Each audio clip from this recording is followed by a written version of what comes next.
Hello everyone, tonight we're going to be playing some AI Dungeon. And it's been a bit since I played this last, although I have added some new things. For instance, so this time I'm actually using song request rather than just playing off of a playlist. So now, you know, if the situation suits it, you can then request a song.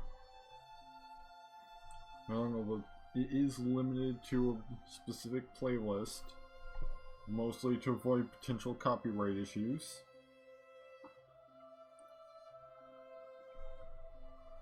And so it's a playlist entirely of just video game music and royalty-free music.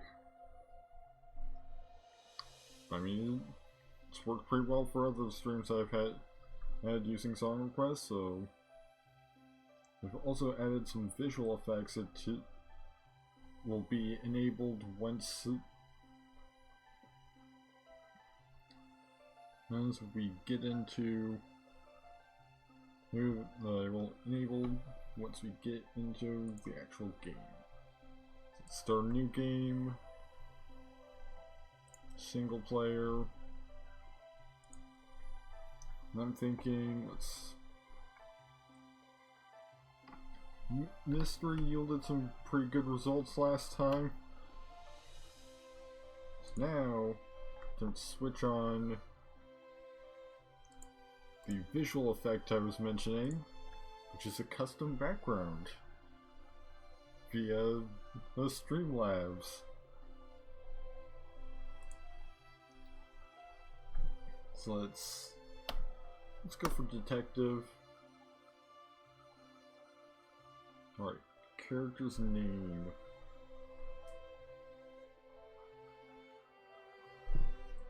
So I kind of wonder what happens when you use an existing character's name, because like it seems to have a concept of how the saying is supposed to work with these scenarios, and also the AI seems to have some understanding of various like pop culture properties. So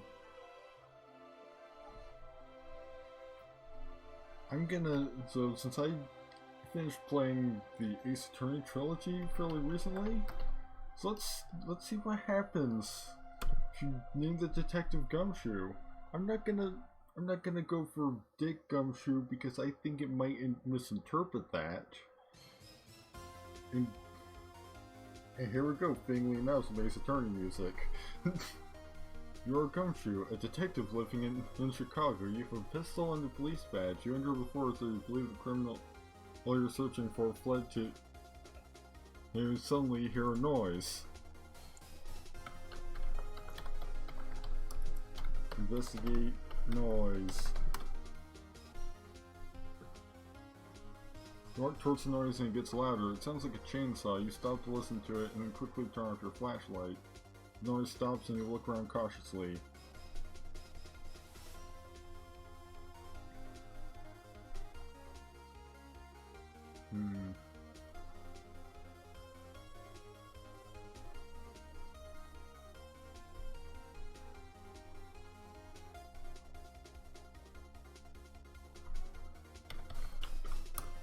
Look for signs of another person.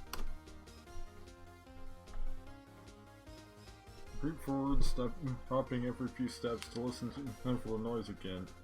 And you're getting very nervous and suddenly you hear a crunch. You whirl around to look behind you, but you see nothing.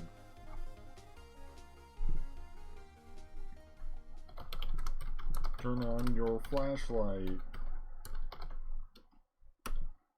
Since apparently we had a flashlight on, but then we turned it off. Hold it in your hand and continue to walk forward, shining it around you. Suddenly you see a quick movement out of the corner of your eye. Follow the movement.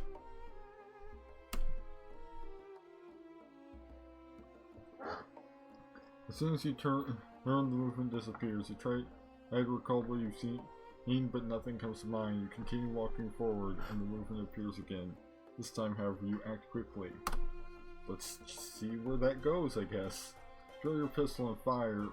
The bullet hits the figure in the chest and it falls backwards. As it does so, you recognize the puffy, bloody corpses out of the game warden, who is apparently the criminal that we were supposed to catch.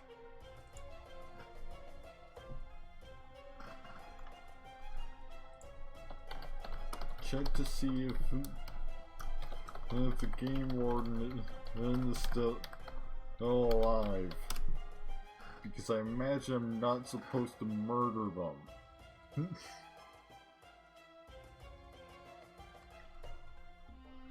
You shine your flashlight on the warden's face and you see that his skin then has become a very sickly color, almost green. He makes no move to get up, so you holster your pistol.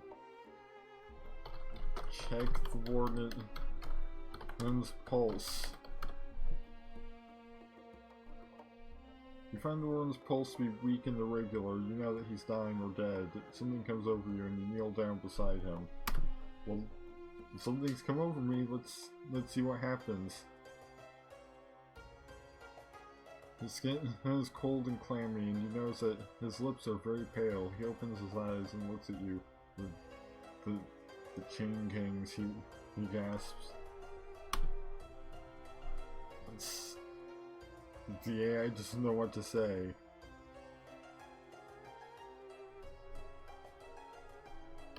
Ask about the chain gangs. Let's see if it picks up what we're doing enough to create some kind of gumshoe dialogue. The chainsaw killers, they escaped. They sent them after you, sent me after them. The warden stops to catch his breath.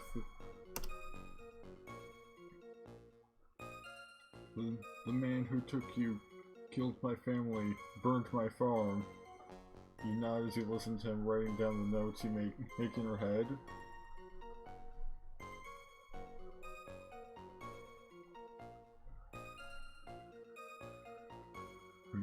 Chainsaw. It's no longer chain gangs, it's the chainsaw killers. Let me make sure you've got everything before you inquire any further. What is your name? Name Williams. Williams. Continue writing. How many victims were there? 5.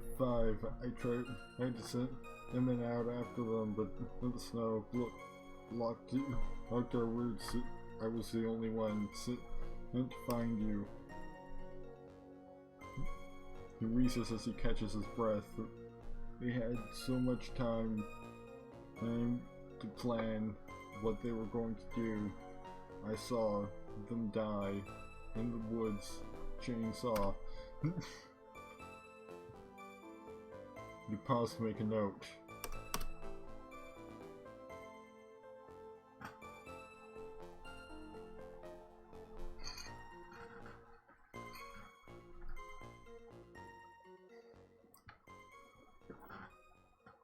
Right, so I mean, we heard a chainsaw.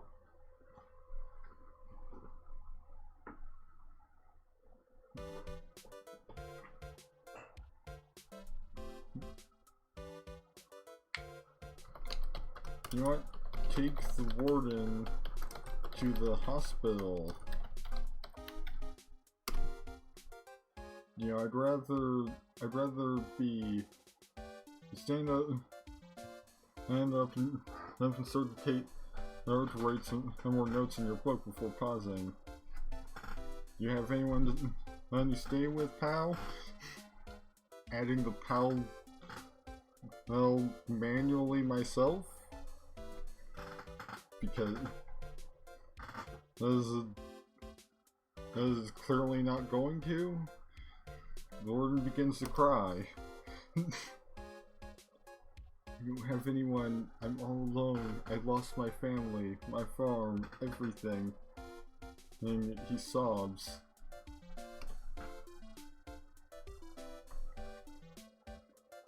You put your hand on his shoulder. I'll try to find you some shelter. You open the door and begin to leave the room. However, the warden grabs your hand. We were in a room? Please stay with me. A place to sleep. I'm not going to survive the cold. You sigh and look at him. He looks unwell, his skin is blotchy and his eyes are sunk into his skull. He could use some warmth. You sigh again and nod at him.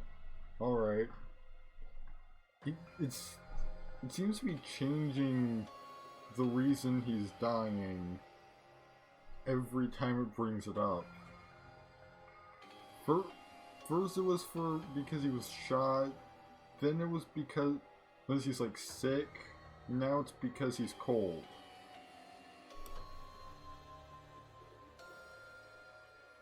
Everyone lets go of your hand and smiles bitterly. Thank you. You shrug and close the door. You put your head against it, sighing. This is going to be a long night. Suddenly you hear the distinct sound of a chainsaw. The warden looks up, terror in his eyes. He lets out a yell.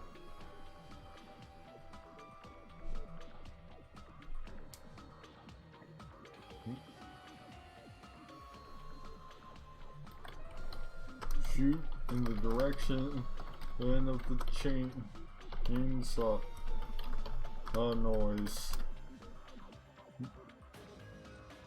Point your gun in the direction of the chainsaw and fire. The bullet flies through there and you hear a scream.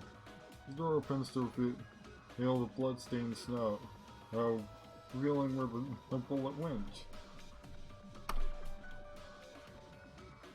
You hear the distinct sound of the chainsaw. The warden stands up, chainsaw in his hands. He lets out a yell. Finish it! A voice screams. Punch warden. As warden falls to the ground, you punch him in the face. He was already falling to the ground when I punched him. He lets out a yell. You backhand him across the face. Blood runs down his face and he cries, "Finish it!" What is being finished? The voice screams, "Shut up!" You say, you press the trigger, blowing the warden's head off. You let out a yell of victory. You hear the chainsaw turn off. So, okay, so Detective Dick Gumshoe just killed a man? You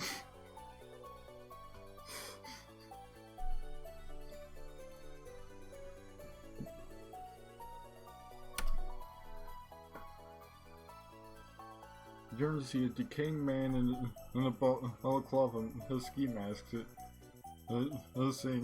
standing there. He wears a leather jacket and he's holding a hunting knife, an Uzi, and a police baton. Impressive. Does he have like a third arm?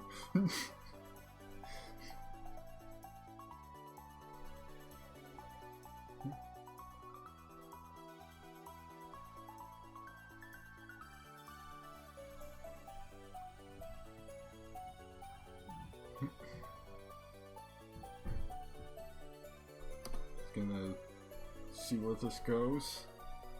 Time to go. He raises Uzi and blows up the warden's ear. He turns and begins to walk towards you. You begin walking after him. What's your name? David. What's yours, John?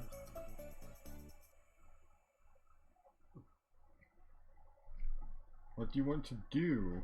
Kill them? How? Kill them? Why? Kill them?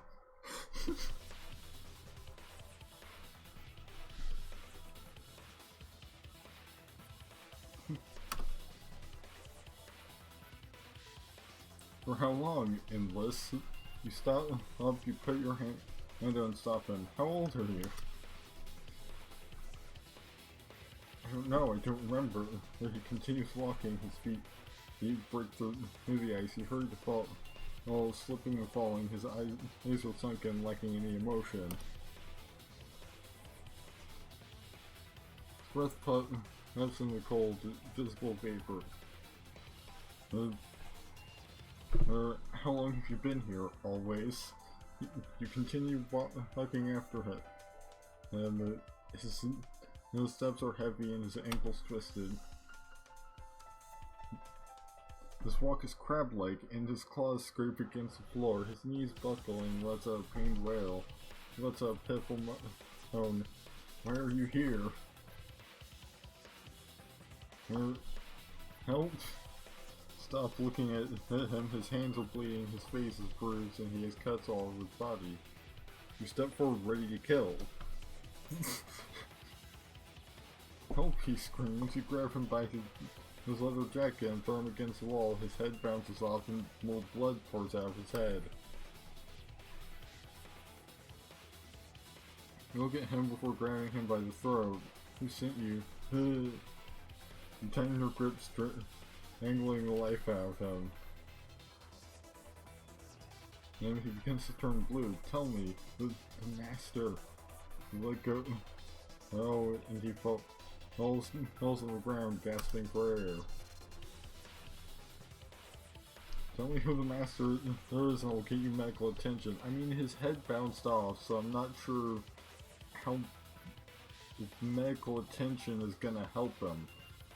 No, you tighten your grip, and strangling life out of him. He begins turning blue.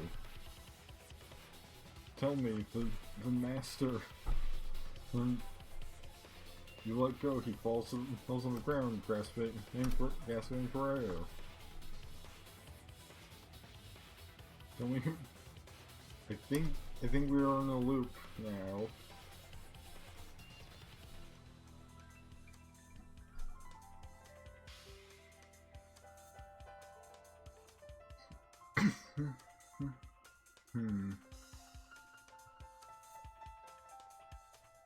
I guess I've got to enter an actual command.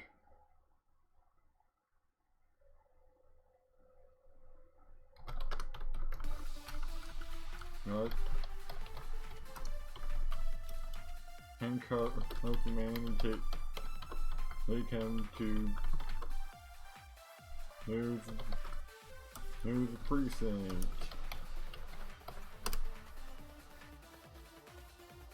Grab the man, handcuffing him to the pipe. You take out your walkie-talkie. Unit 97, we have a prisoner. 10-4, over. Okay, I guess that's one way. I've secured the prisoner, over. 10-4, over. You step into the dark room, you see the corpses of 2 men along with their guns and equipment.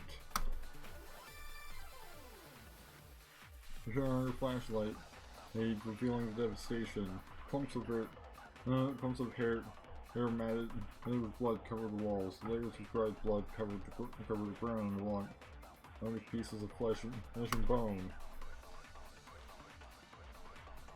Corpses litter the room, and putrid stench fills your nose and deep. And saliva runs down your throat. You swallow hard and flash your light around the room. Spot a man in a hazmat suit standing by the doorway. He begins wiping his forehead with a cloth, taking up a defensive position. Greet the man. Man smiles, raising his gun. Don't move, or he says, or you'll be joining your friends.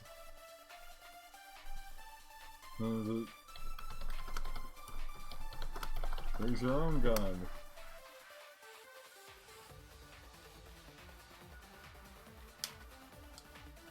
So repeated that, and then says takes a step forward, keeping his gun trained on you. Shoot the man in the hazmat suit. Bullet tears through his chest. He looks down, grunting. His blood spurts out onto his hazmat suit. He falls to the ground, pulling the trigger of his rifle. Shrapnel tears through your body. You scream out as you fall to the ground. You pull the trigger of your gun, and the man's body twitches slightly before lying still.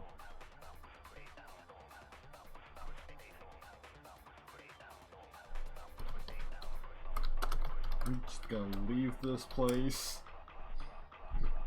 Walk out of the room, unlocking the door behind you, get in your car, driving away. Being at your cell phone, you dial 911. You hang up without speaking before dialing again. 911, what is an emergency? The operator on duty asks. Like to report a crime. And you say, I think my wife is... And what is her name, sir? John Jane Kairos. What's your address? 3429 on East Idaho Avenue. Okay, what do you want the police to do? I want them to find my wife. I need your name, please. You sigh before speaking. My name is Karth. I am former pawn of the court. Former pawn of the court, sir? Yes, what happened exactly? I joined the crew known as Rebuilders. What is even happening? You were formed from the remnants of the old government, tasked with rebuilding the shattered lands of the sea and nation. We aided in building the nation's capital, Washington, sir. And you were part of this crew? I was, until the Count enslaved me. Oh, I misread that. Former pawn of the Count. And Surely there was some choice in this. There was, but it wasn't a choice at all. I had become attached to my familiar. What happened exactly? One night, later returned to the castle where it was held, I had a feeling I wasn't wanted there. I found my master, I found my former master reading a book. He looked up and I instantly knew. He laughed and said he couldn't be bothered with the likes of me any longer. He had a book that could free him of all his burdens. He was given it by an ancient being of shadow magic so powerful that even they don't understand it.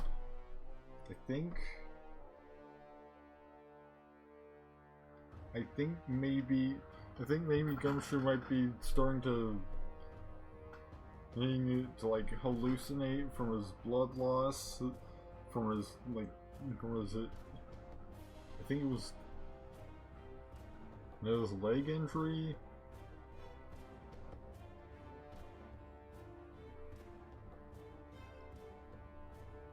Yes, he got shot somewhere. Doesn't actually specify, just says shrapnel tears through your body. And former master plans to perform this ritual. Only one page is left. The book you found your master reading is called The Ritual of the Shadow Master. Yes, what is it going to happen exactly? Well, I mean, this 911 operator apparently understands. So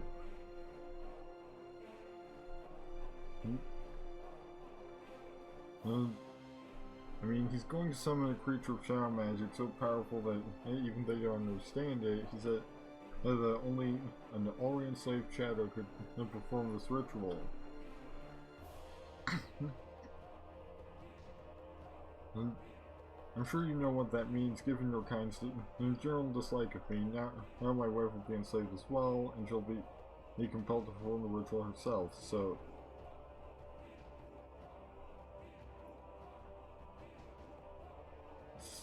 So... she's a shadow or something?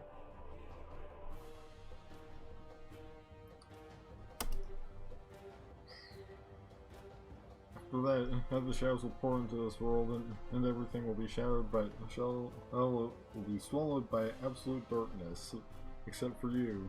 Yes, I will be too powerful to be contained by even the shadows.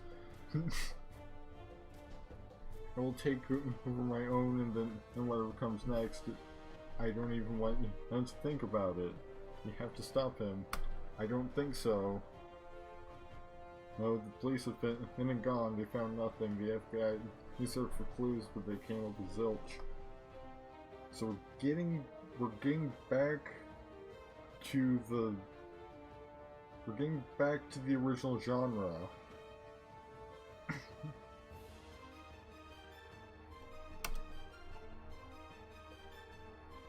Someone on the inside must be helping him, and we have to stop her. I'm in contact with a few anti-Malk. No, aren't we? I'll pass the word to them.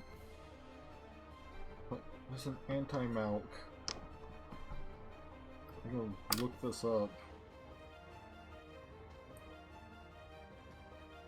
We'll prevent the ritual. Thank you. Whatever you can do to help. Oh, now I have to go. Oh, someone in your condition needs sleep.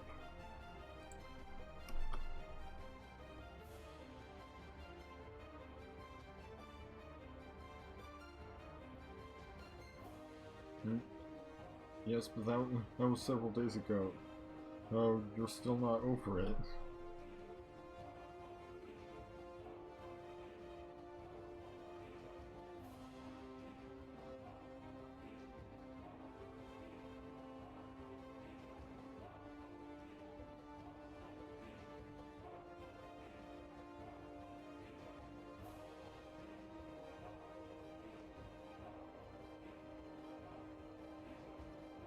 Okay, so apparently anti-Malk is a thing, but it's... like a kind of antibody product. So I have no idea what any of this is. It's all over. You will be if you get more sleep. Trust me. I'm scared. I will beat you in your situation. Now then, I'll be back in a few hours. Do try and get some sleep. Maybe when I sleep, I'll stop having a, like, blood loss hallucination. You lie in the bed, and eyes flicking open, and close as you try to fall back asleep. After an eternity, you hear the door creak open and force yourself to sit up. No one stands there. A nurse, you guess. Sorry to wake you, but the doctor is here to see you. No, she says. You nod and get out of bed. I called it. It's some kind of hallucination from the bullet wound blood loss. Or something. Or maybe this whole thing has been a hallucination. And who knows?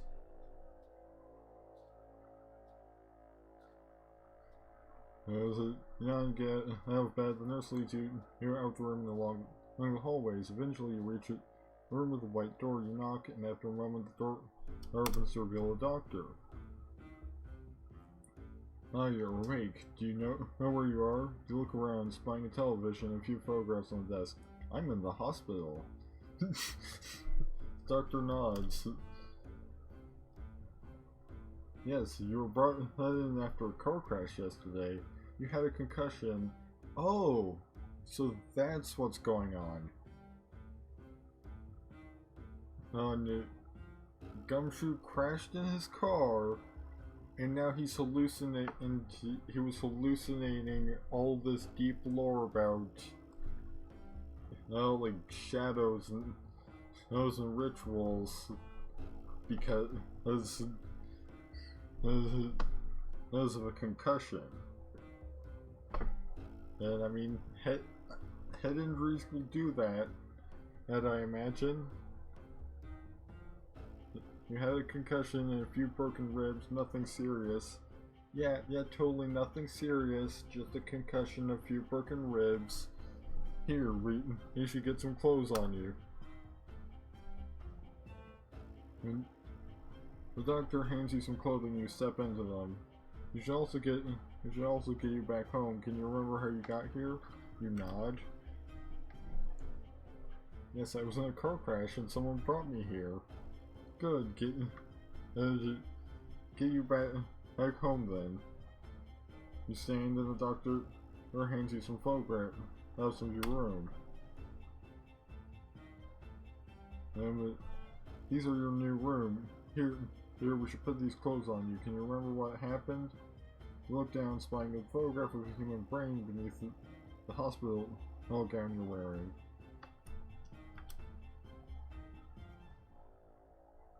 As you look at it, a wave of nausea hits you and you find yourself retching. You immediately realize what you were supposed to see. The contents of your stomach empty themselves on the floor and you groan in pain.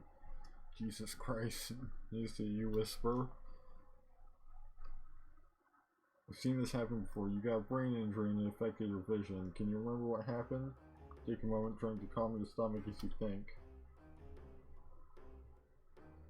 Slowly the memories come back to you. A car crash, and so I had a concussion, and what? And then I saw a human brain underneath the hospital gown. The doctor nods slowly, before smiling. Well, that answers one question at least, then. I'm actually a bit confused. You tell me you had a brain injury, but I don't see any signs of one. Then I had expect damage to the skull, no swelling or even bleeding around the brain matter, but there's nothing.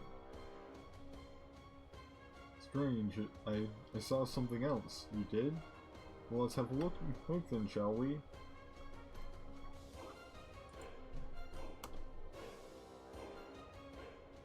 Can you lie down on the bed, please?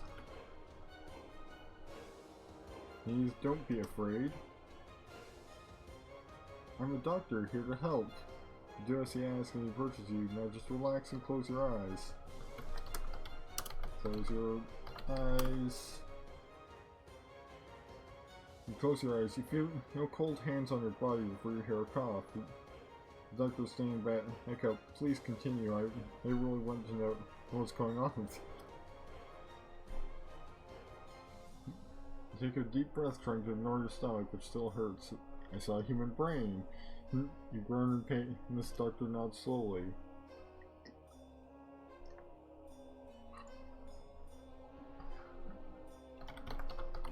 Close your eyes again, maybe?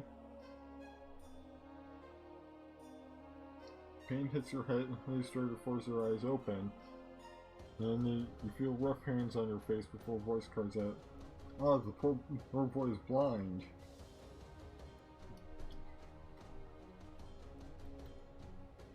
And you feel hands pat your face as Lone's voice laughs. "He can't see, silly, he's asleep." You whimper in pain before hearing snoring. Feel a hand running through your hair before pressing against your chest. You are hugged by the sleeping bodies who sleep deep and pain-free.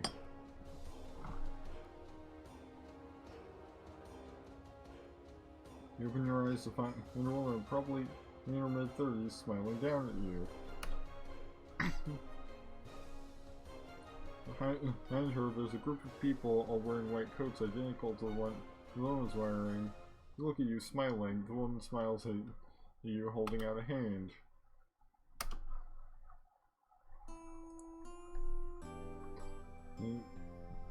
I'm Dr. Johanna McKenna. You can just call me Joe. What's your name? Take her in, Jacob. My name's Ian.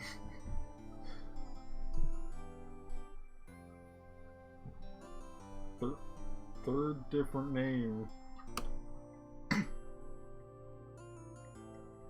Ian Cassis. Smiles well, Ian, and it's a pleasure to finally meet you. I've been watching you sleep for the past several hours, ever since the Guardians brought you into the hospital. Well, I need to know who you are and what happened to you.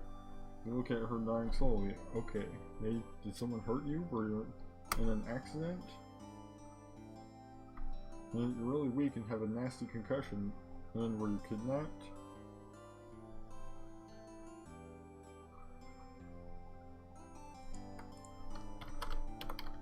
I was driving and must have hit something.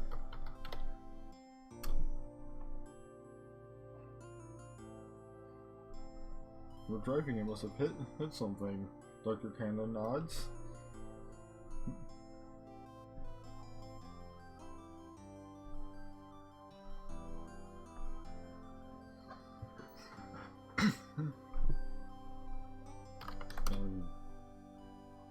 So yes. Yes. You don't look like you have a concussion. Your pupils are equal and your reflexes are normal. As I told your guardians, it looks more like a black eye. But you were the one that told me that I had a nasty concussion. Now you're telling me it's just a black eye?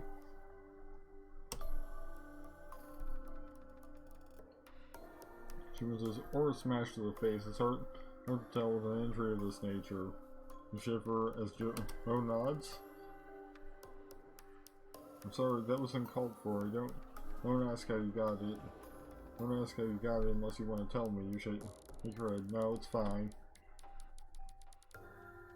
I have no memories of who I am or how I got here.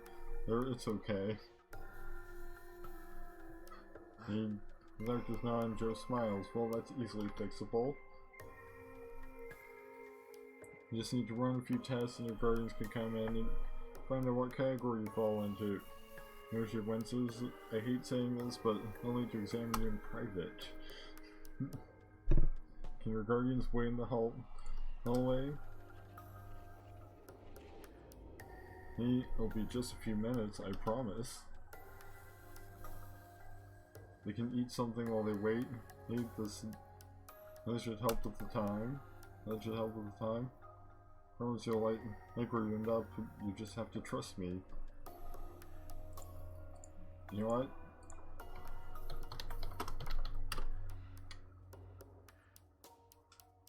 You know, I trust you. I'm just curious about what's happening, that's all. She smiles and pats your head. And you're a good boy, Ian. I'll be back shortly. Okay, let's get you undressed. I may have to bail on this soon. Should I say, hey, undress me? She winks and smiles. If you don't want to be here, that's fine. This isn't an obligation. And now I'll be fine. And she smiles and winces. Well, get undressed then. And the sooner we get started, the sooner we'll be put back together.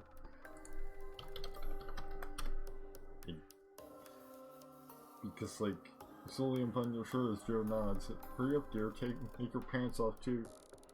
Yep. Alright, time to bail on this.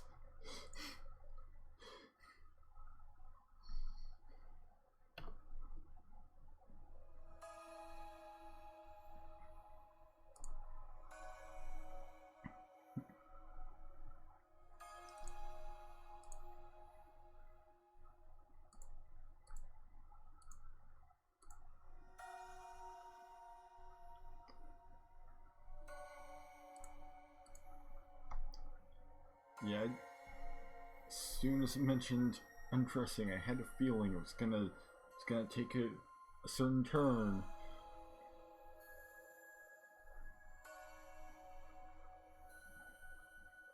So I think I'm gonna be right back as I can use something to drink and cool down.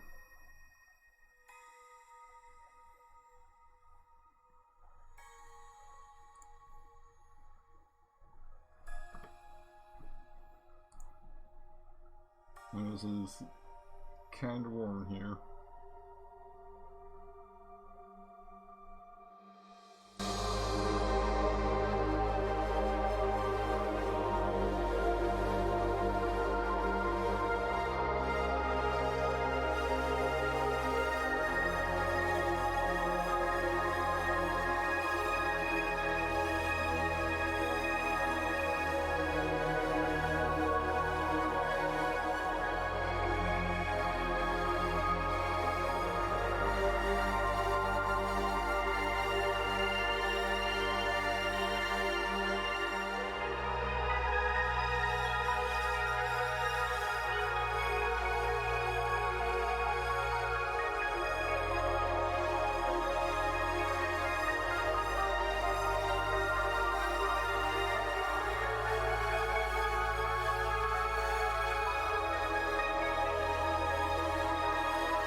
That turn of events is exactly why I just went with Gumshoe rather than Dick Gumshoe.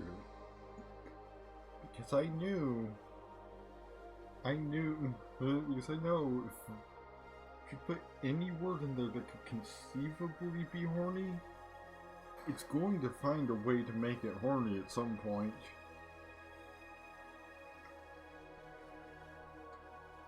And you know,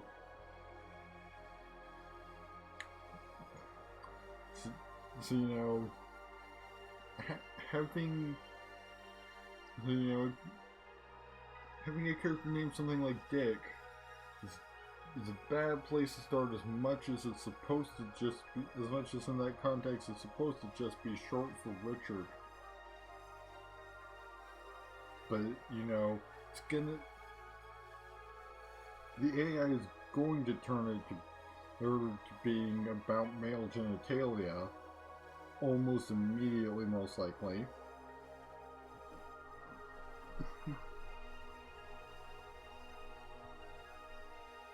After all, it managed to make being in the hospital horny all on its own.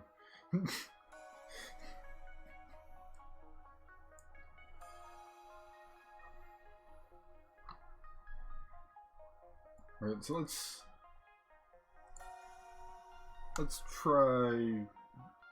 maybe try a different scenario, because I think the mystery one might just be broken, because that's also the second time it is just sort of forced a hospital scenario to happen.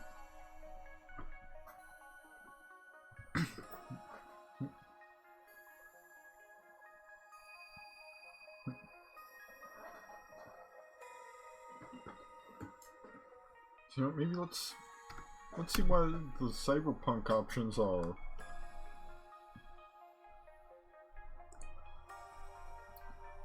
So let's see.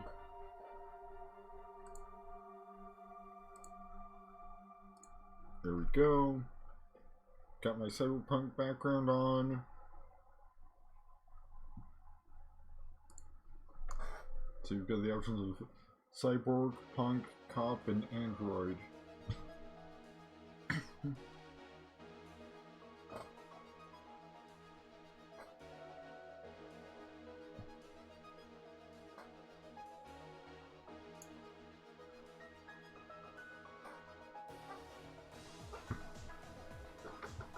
You know what?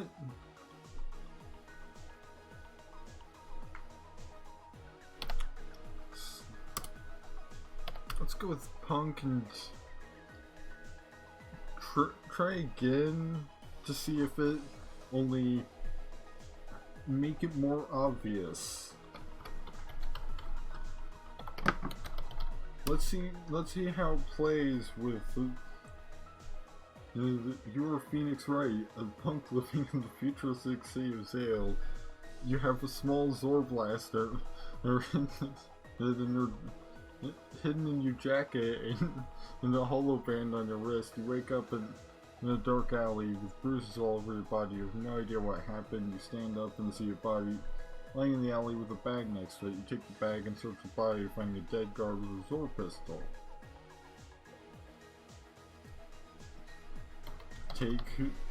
Make Zor pistol.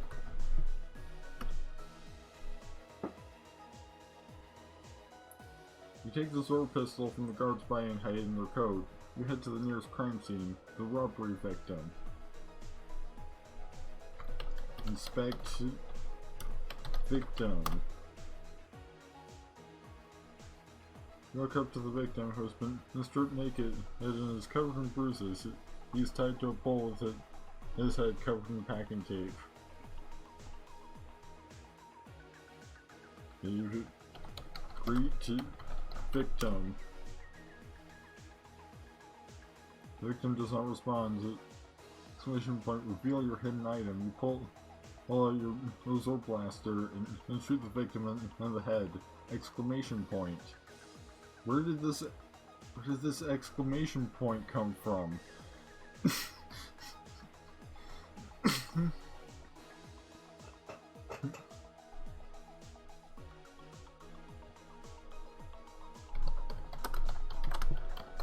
leave this place, because I just murdered a man.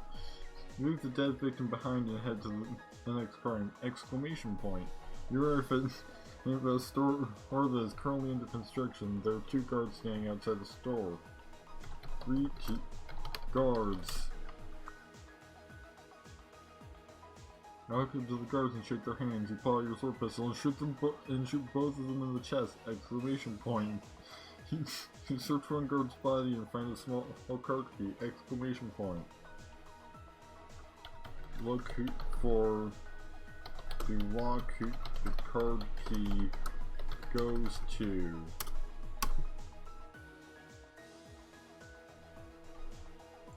You walk inside the store and find a small safe. You use the key to open it. You find a small Hellmouth Z-Box, a high-tech form of money.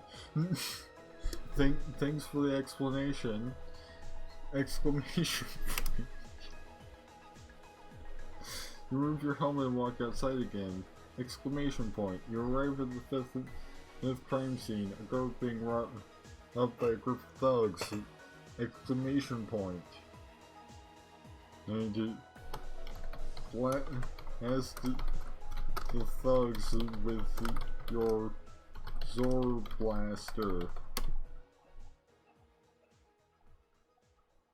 You blast the thugs with your Zor blaster, killing 3 of them instantly. The 4th one runs off and you give chase! Exclamation point. You arrive at the dead body of the guard you were chasing. He had a pistol with him and it looks like he was attempting to shoot you before he was killed. You now have a hostage situation! Exclamation point. But he's dead. What hostage do I have? Inspect hostage! Exclamation point. Your hostage, a young man named Frank, is in bad shape.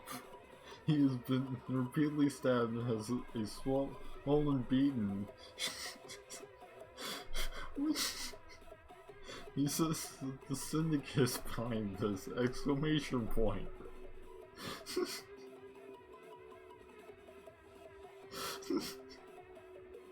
You know what?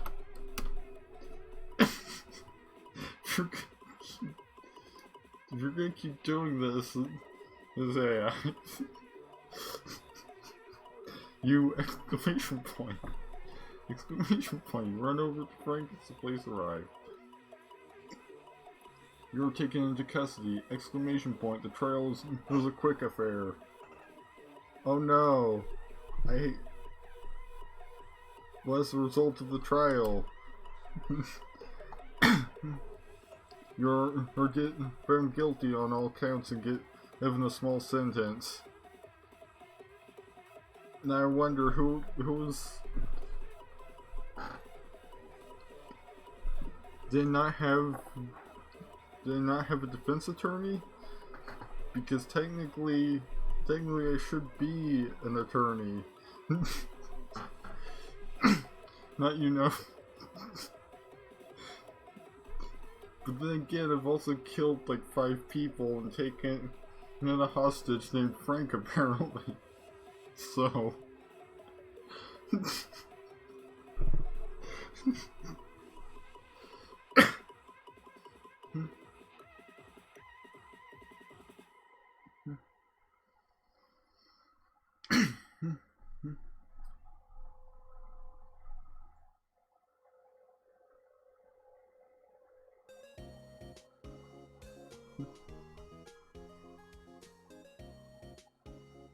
So, I assume I'm...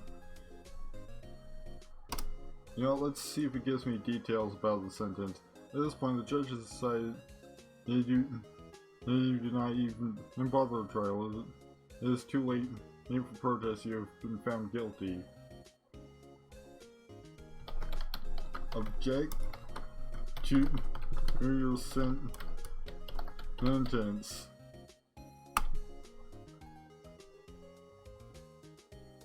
Raise your hands and the judge bangs his fist on the desk. He lets out an exasperated sigh and you know you're in trouble. You know what? Check the court record.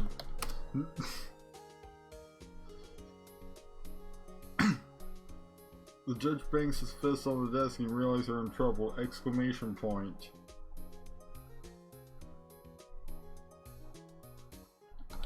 Check the evidence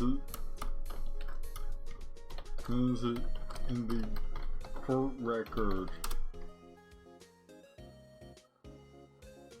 Open the page carefully and find a check mark in red marker. You pull the paper closer to you and make the word syndicate. A green check mark. Exclamation point.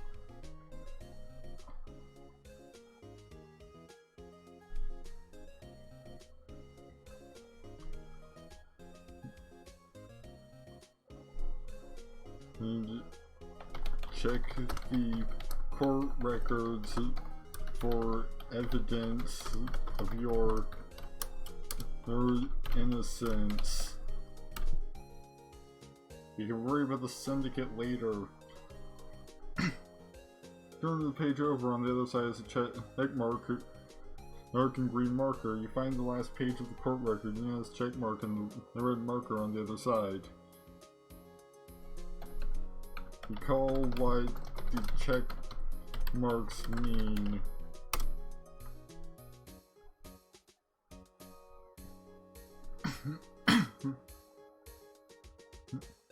The judge bangs his fist on the desk. The clerk steps forward to give you a check, and you notice for the first time that you're in shackles. You know what? Ask to call a friend. Find the judge and the judge bangs his fist on the desk. Exclamation point. Request to call a friend is denied. The judge bangs his fist on the desk once more before exiting the room. Well, I guess the judge is gone. Talk to the prosecutor on her for this case. Slams the file down on the table. The syndicate put you up to these 4 crimes and we caught you. Now you'll rot in our system.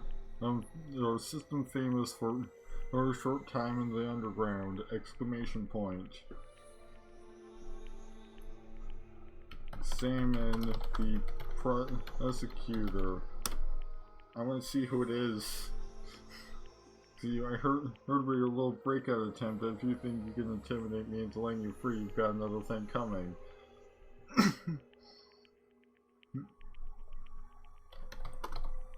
Ask what the prosecutor's name is. You ask what the prosecutor's name is. Ainsley, he says coldly. Is that anyone?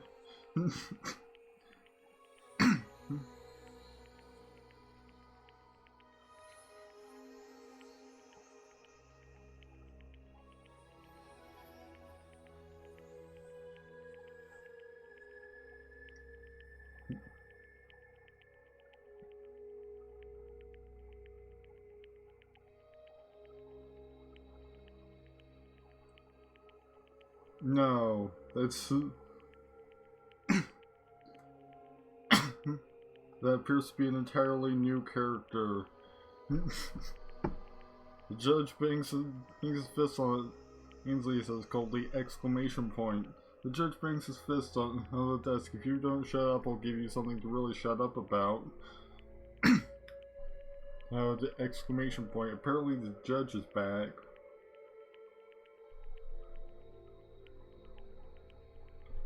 Look for your attorney, because surely I have one unless I was defending myself this entire time. Find him standing in the court clerk's office talking to a friend. You wave to catch his attention. He looks annoyed and pushes past you, ignoring your attempt at a handshake. Exclamation point. The judge bangs his fist on the desk. Greet your attorney. looks at you and snorts. No exclamation point this time. Decided to break out of prison, and yet... Exclamation point. He sits next to you and his eyes flicker with annoyance. You've known better than to take this case. Judge bangs his fist on the desk. Does he not have a gavel? He's just banging his fist on the desk constantly. Ask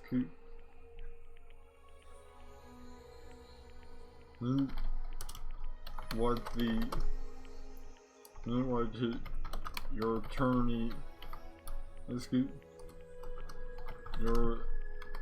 attorney what his name is. There's no to the question. Gideon. The judge bangs his fist on exclamation point. The judge bangs his fist on the desk exclamation point. I advise you to shut the hell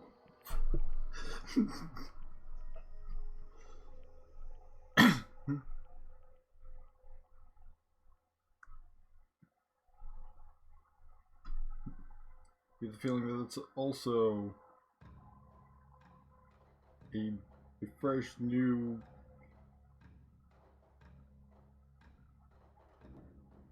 character that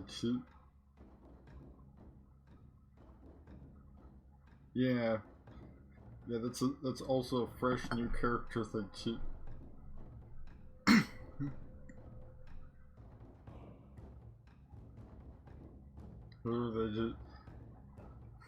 that was just sort of invented for by the AI.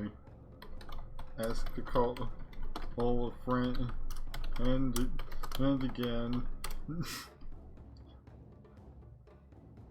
The judge bangs his fist on the desk. Exclamation point. The judge slams his fist on the desk, and you and your attorney immediately cease talking. The judge bangs his fist on the desk again.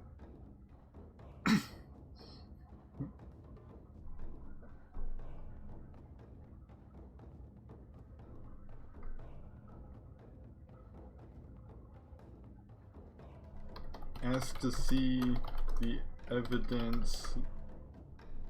You cut you with the file, and you were seen exiting with the file. Your attorney says you must have been planning to break out for quite some time. I don't understand why I took your case. I don't understand either if you have that little faith in me.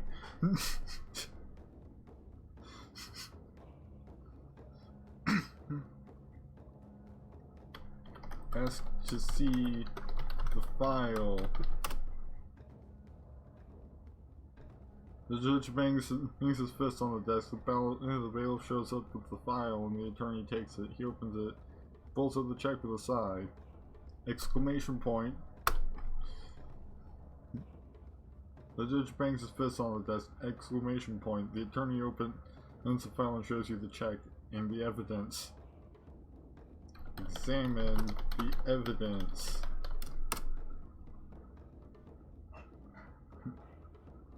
Look at the check and see either the amounts for $10 million. Exclamation point. Your attorney clears his throat. So this is a clear case of entrapment.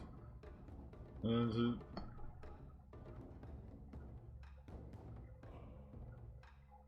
is that a good thing?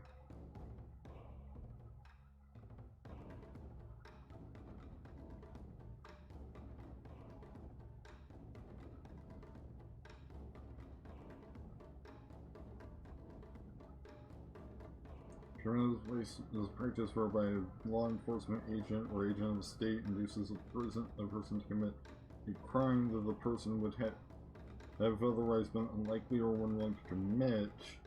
Okay. Well then, that sounds good, because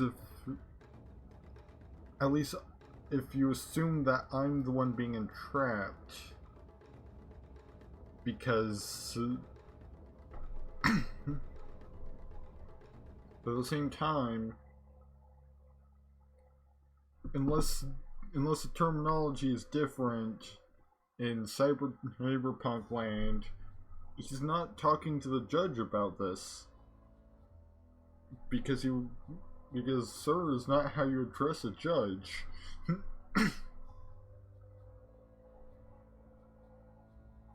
The judge bangs his fist on the desk. The court clerk is at the ready with a notepad and a ballpoint pen.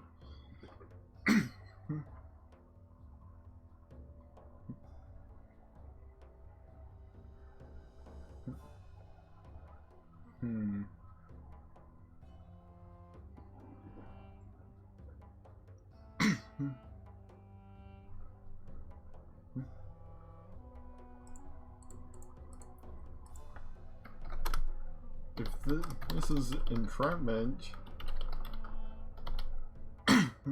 then the real criminal is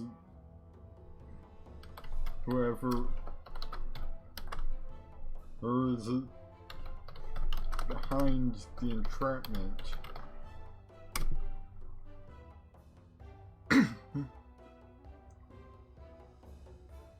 And the judge sighs and slams his fist on the table. This isn't up for debate. This is a clear case of criminal intent! Exclamation point. Your attorney looks at you with a mixture of annoyance and pity.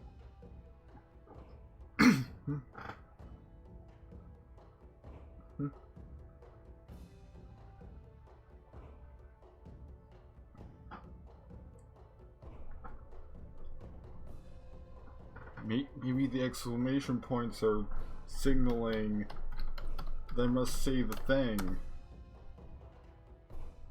An objection, and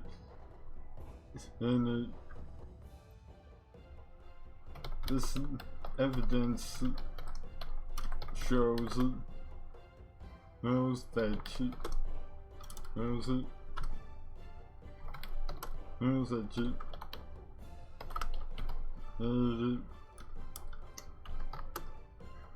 my crime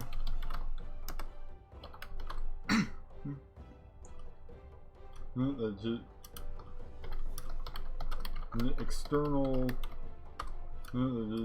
external force forced me to commit my crime.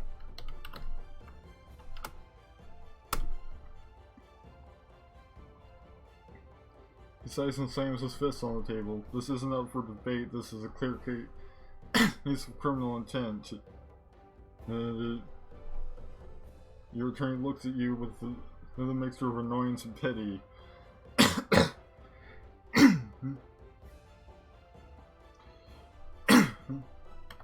Ask to see the detective. Switch back to do. Ask to see the detective on this case. Detective Reynolds doesn't exactly have a record, so we don't have anything to compare his statements to, the state's attorney says! Exclamation point.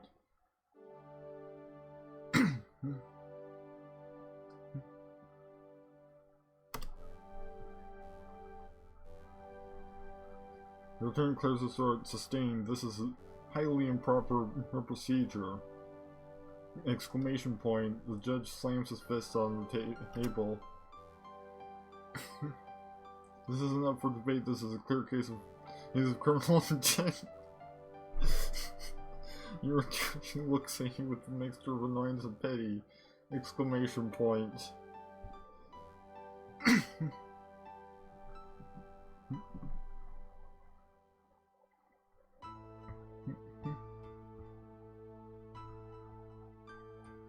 Ask what crime I supposedly committed. I was framed for a crime I didn't commit, you say. The judge slams his fist on the table. This isn't up for debate. This is a clear case of criminal intent.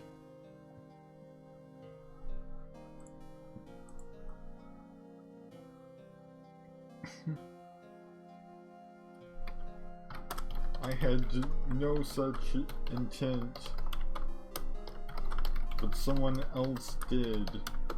Intent for entrapment. And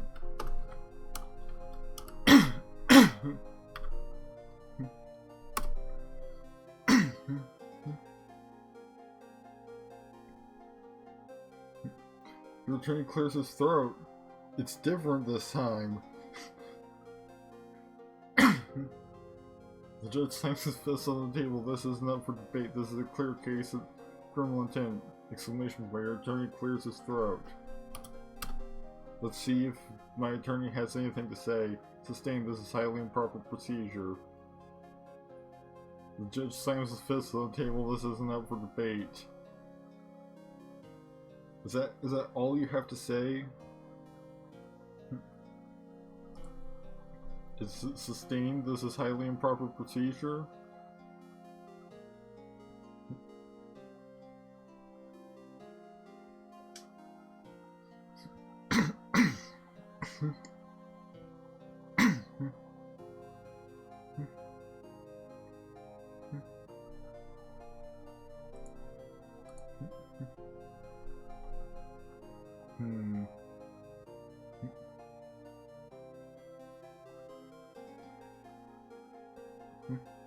The question is, where do I go from here? Because, I mean, I seem to just be in a loop at this point. Just a continuous loop of this isn't up for debate. This is a clear case of criminal intent, and sustained. This is highly improper procedure.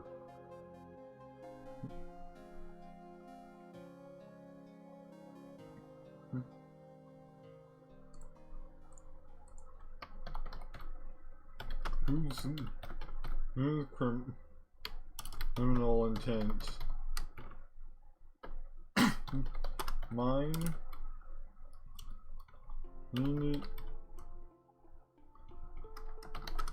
Who's the one who has a criminal intent?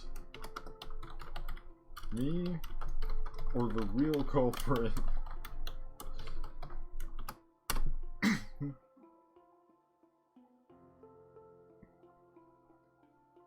And once again, the judge slams his fist on the table. No, this isn't up for debate. This is a clear case of criminal intent! Exclamation point. Your attorney clears his throat.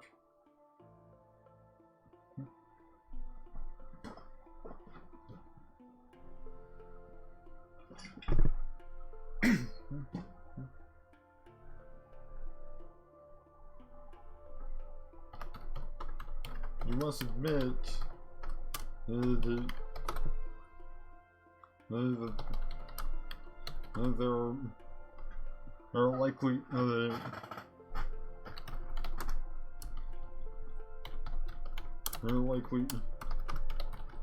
people out there who would greatly benefit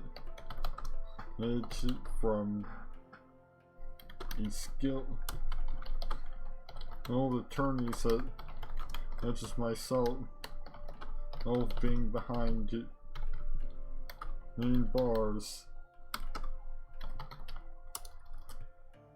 Or is it surely there must be surely the idea of me being framed is impossible. I can phrase it better. Surely isn't it impossible one of them could have framed me.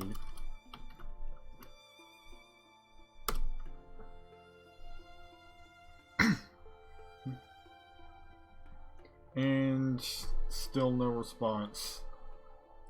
I'm just gonna...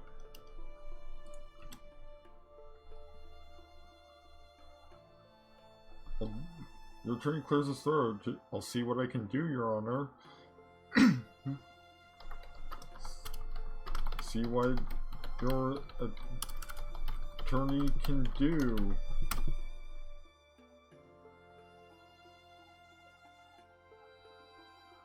The judge slams his fist on the table. The judge slams his fist on the table. The judge slams his fist on the table. Exclamation point. Your attorney clears his throat.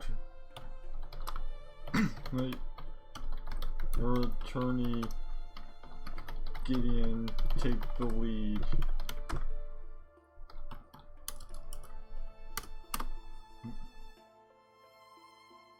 The judge slams his fist on the table. This isn't up for debate. This is a clear case of criminal intent! Exclamation point. Your attorney clears his throat. The judge slams his fist on the table. The judge fist on the table. The judge slams his fist on. The judge slams his fist on the table. Exclamation point. Your attorney clears his throat. The judge slams his fist on the table. The judge slams his fist on the table. The judge slams his fist on the table. Your attorney clears his throat. The judge slams his fist on the table. The judge slams his fist on the table. Wait for the judge to finish. Is it assaulting the table? The judge slams his fist on the table. This is up for debate. This is a clear case of criminal intent. The attorney clears his throat.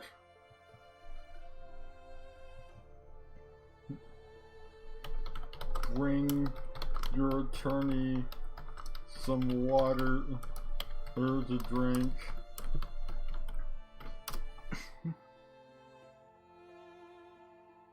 Judge fist on the table. This is enough for debate.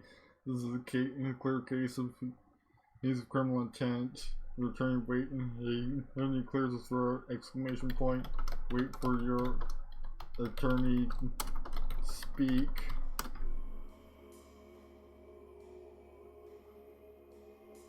Exact same thing. The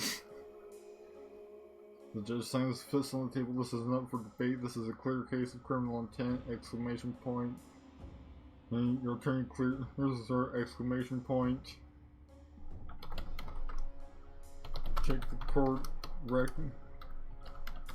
You know what?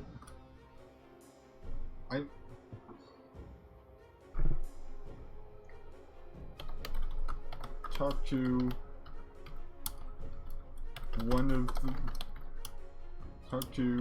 a witness. Surely there must be witnesses. I'm gonna talk to the bartender. You say the judge slams his fist on the table. This is not for debate. This is a clear case of criminal intent! Exclamation point.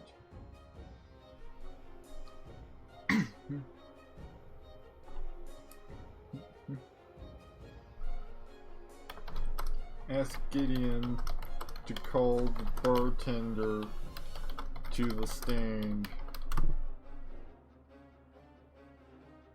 I'm going to cross-examine the witness. The judge slams his fist on the table. This isn't up for debate. This is a clear case of criminal intent.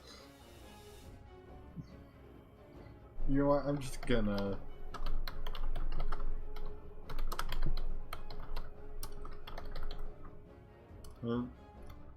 You know what, review the bartender's testimony.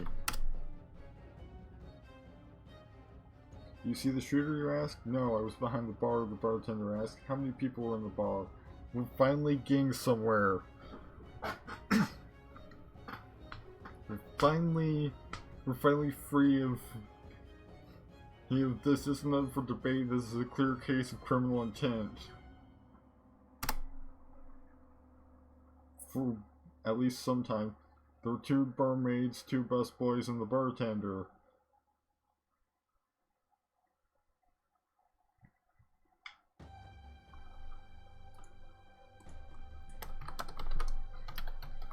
By the bartender, I assume you are referring to yourself. I assume you are referring to yourself when you mention what? We're referring to yourself when you mentioned bartender. Yes, the bartender said. Do you notice if the barmaids are armed? You ask. No. Did you notice if any of the busboys had access to a gun? Then you ask. No.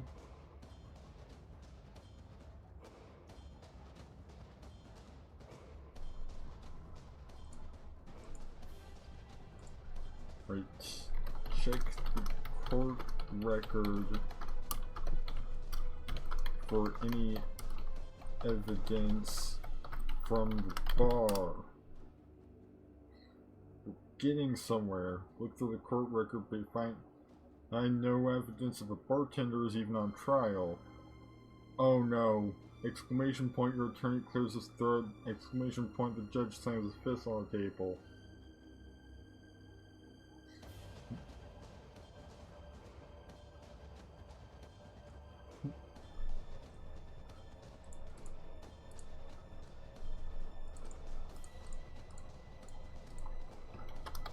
If you didn't see me, the shooter, what did you witness?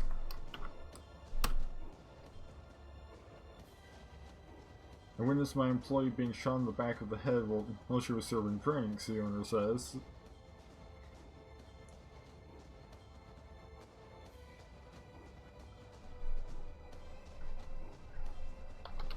Where in the bar was the shot coming from?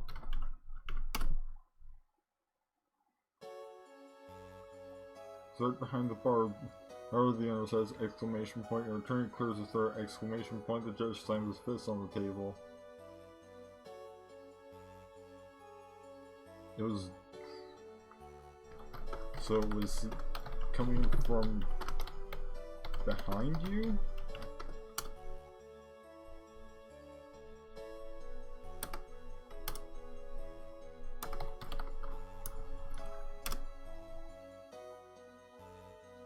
Yes, the owner says, your attorney, exclamation point, your attorney clears his throat, exclamation point. Hold on, Gideon. We're getting somewhere. This is very important, Gideon.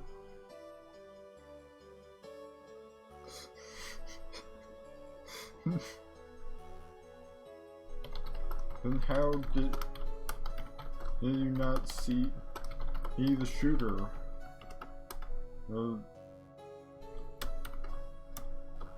If they were apparently behind you. The shooter was wearing dark clothing. I was looking at my hands. The attorney clears the throat. The judge slams his fist on the table.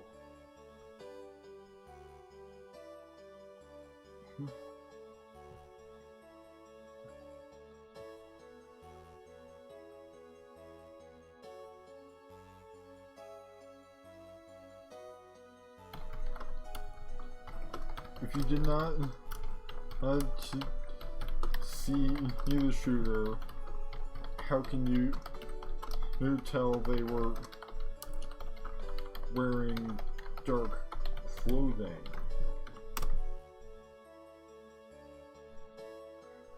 I just know, the owner says. I don't think that's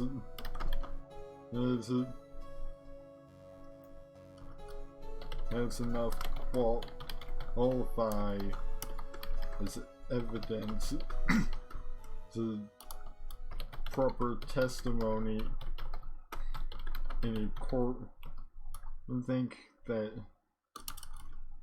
holds up in a court order of law. It holds up just fine in front of my God, says. Well, your God isn't presiding over this court. Isn't that right? Hey, Your Honor?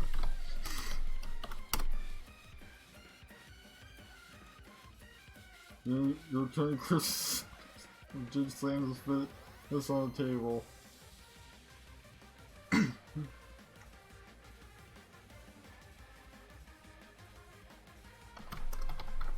I think this... I found a contradiction. I did the thing.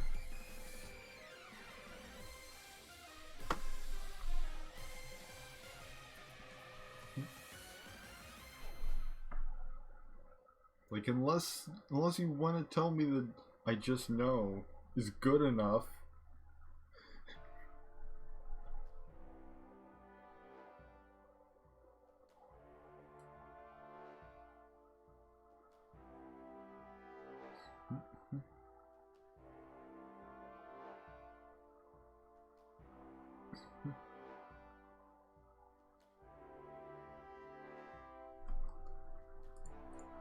You know what?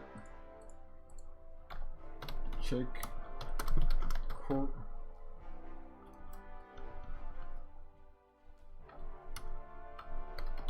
Check the court record for any evidence the shooter is wearing dark clothing.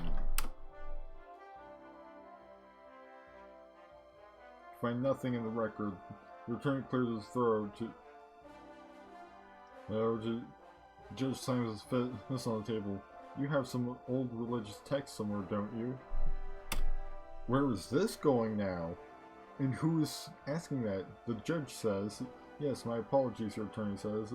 I'm not sure what the question is. It's quite simple, the judge says. Is he about to... You have a book that claims your God can intervene in the world. That may be, but in this particular instance, I'm afraid you're going to have to stop unless you have more substantial evidence.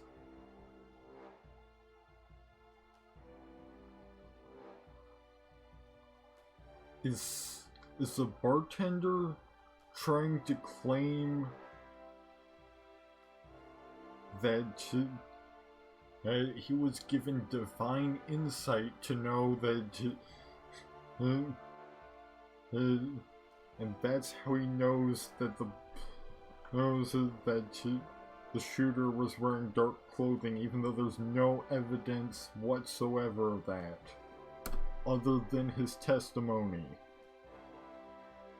The attorney clears his throat. The Bible, your attorney says, 2nd chapter of St. Peter, verse 11.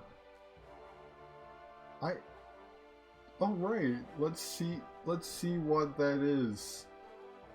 Just real quick.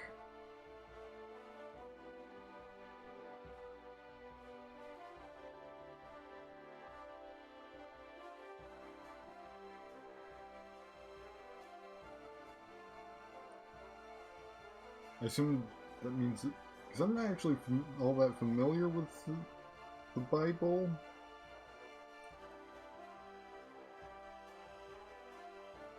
Well, 1 Peter 4, 7-11, New International Versions. The end of all things is near, therefore be alert and of sober mind so that you may pray.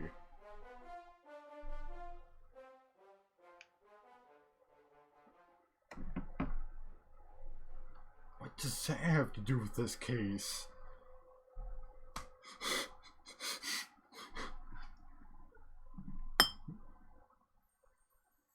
Wait, B.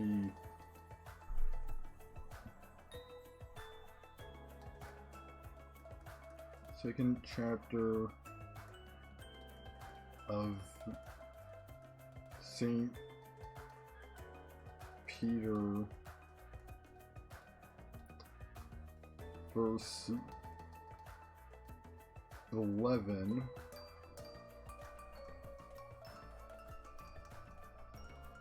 Okay, 2 Peter 1:11.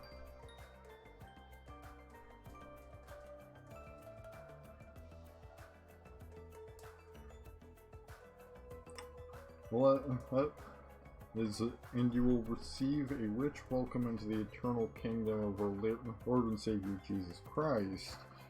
But yeah, is this bartender trying to claim that he knows that the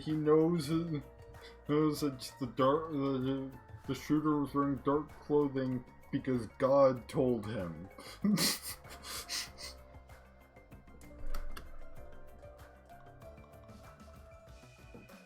That's not how you're supposed to read it, the judge says. The attorney clears his throat.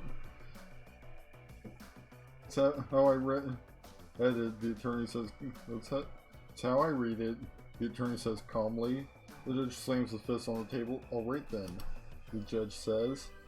I like how now it's just all allowed. Just don't expect me to always follow your interpretations of religious text. Now, who's the victim? The attorney steps forward. He says, Barbara Johnson. He says, oh, Barbara Johnson.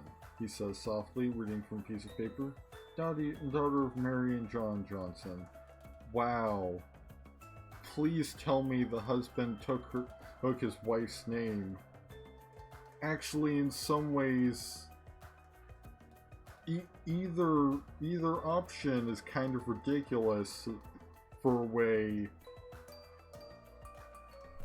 in which someone named John would end up with the surname Johnson.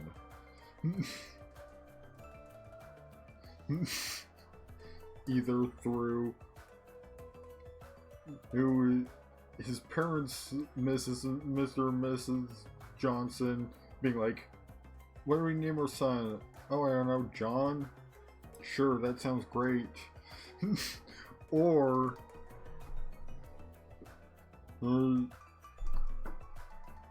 John himself having a different surname and willingly taking the surname of his wife, Mary Johnson.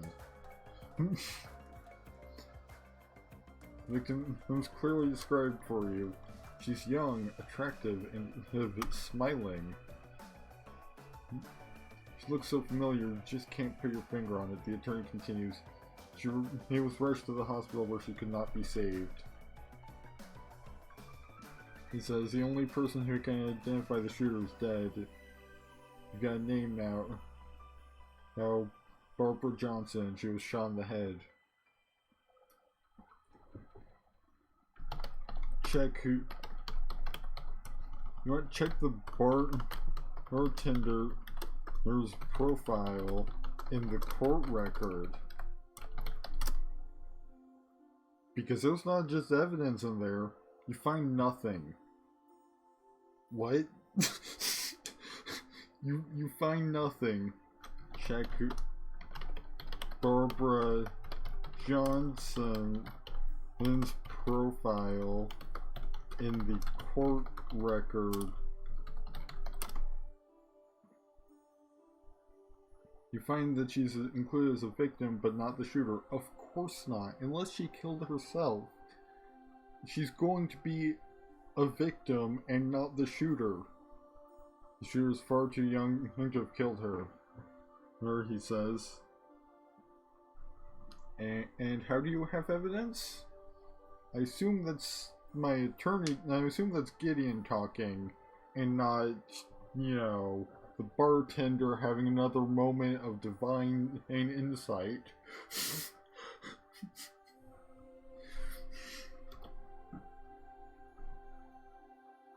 I can't be sure about this, but I think it's possible. Well, the real shooter is still at large. Yes, thank you. Thank you for saying the thing that implies that I, Phoenix Wright, because that's who I'm supposed to be, did not kill this woman.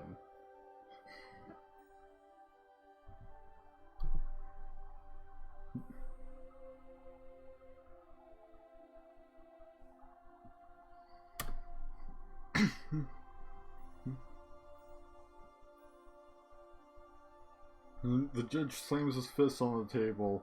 Well, I don't think so, he says. I think you're just grasping at straws. The attorney clears his throat. It's possible, he says. The hospital didn't release the body until after dawn, so it's possible that person died during the shooting. You know the hospital? Is it the same hospital where... Okay, it's understaffed, underfunded, and overburdened. As long as it's not... As long as we don't end up going there and having some creepy, like, nurse talk about licking my body, everything is fine. It's completely possible that a corpse would not be released until well after dawn. The judge slams his fist on the table. I'm dismissing this complaint, he says. You don't need to hear this. This is ridiculous. The attorney slowly nods. Dang it. Gideon, don't be a pushover.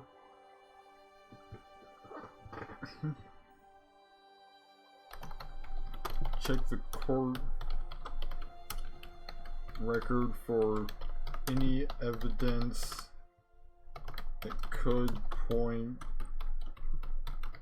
to the shooter's age. Like maybe the shooter's height. You find nothing. Doesn't matter, your attorney says. Doesn't change the facts.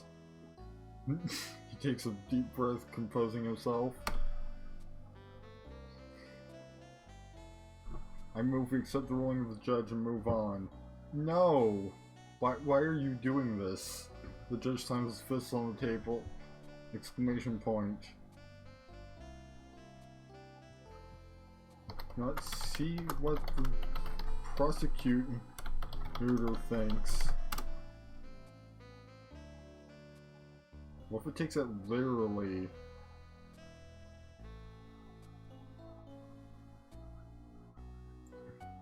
Like, what if it took that literally and was like, you now have the ability to read the prosecutor's mind. Prosecution, the judge asked, by what authority do you wish to present this matter to the court? I have Barbara Johnson's sworn testimony, the prosecutor says. Well, the prosecution says, Barbara Johnson's sworn testimony? We saw this man shoot her.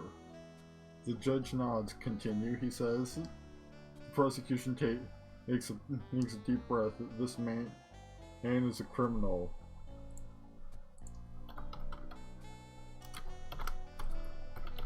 Which man are you referring to?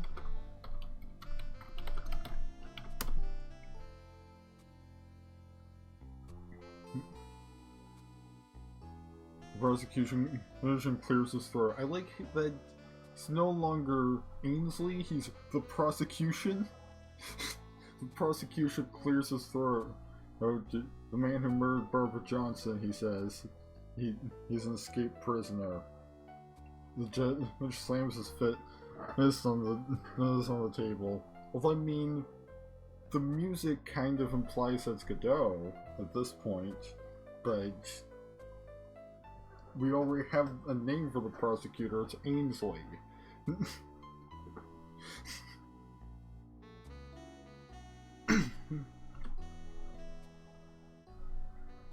Are you seriously defending a murderer? He asks. I'm defending my client, the attorney says. Escaped prisoner, murdered victim, it's irrelevant. It's very relevant, you say. The judge slams his fist on the table. All to say, if it's relevant, the judge says, continue. This man is a violent criminal and a murderer, the prosecution says. We need to put him back behind bars. The attorney sucks in air. The attorney sucks air in through his teeth. Exclamation point. What's your next question, he asks. My question is this, you say. If I'm a murderer and a violent criminal, why not have me executed? That's a good point. Wait for the prosecution to make their case. We need to find him and bring him to justice, he says. If we execute an escaped prisoner, we can't prove he's innocent. What?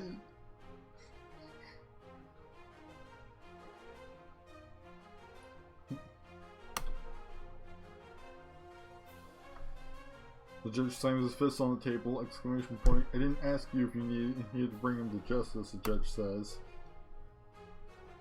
I asked you if you could prove he's innocent. Yes, the defense answers. It's impossible to prove that he killed her unless we execute. What the hell? Exclamation point. No, the defense is out of line. And the prosecution says he's attempting to confuse the issue. Exclamation point. I'll decide if he's out of line, the judge says, continue, exclamation point. We need to maintain order in this court, the defense says. Yeah, slam your fist on the table, judge. If you don't, we'll never get to the truth. The judge slams his fist on the table. This is off topic, the judge says.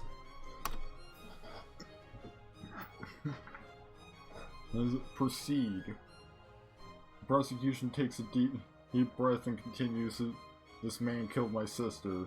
The prosecution says he needs to pay for his crime. So I guess his full name is Ainsley Johnson or something.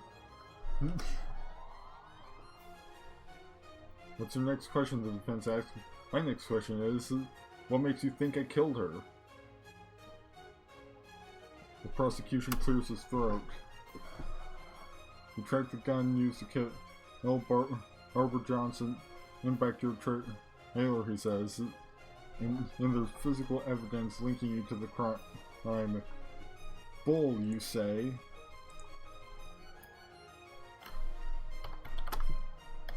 How do you know the gun wasn't planted in my trailer? Explain that, Ainsley.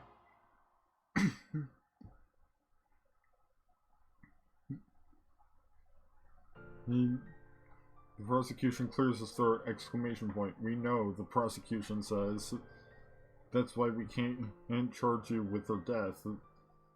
If you're innocent, then the information we have could destroy you. Huh? So you're saying you're holding back information to prove I'm innocent, but you're also the prosecution. I'm just gonna let this play out. He waits for you to respond. I need to think about it. You say, get me some coffee.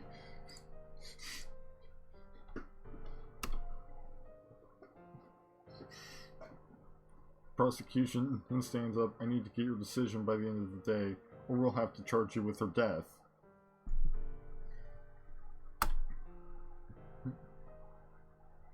Head to the kitchen and turn on the coffee machine. You grab a mug and dump some coffee in it. You head back to your office and sit down at your desk. I'm in my office now? Drink coffee.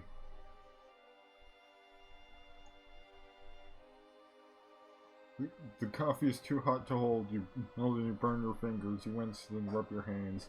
While banging on your office door interrupts your train of thought. Open the door.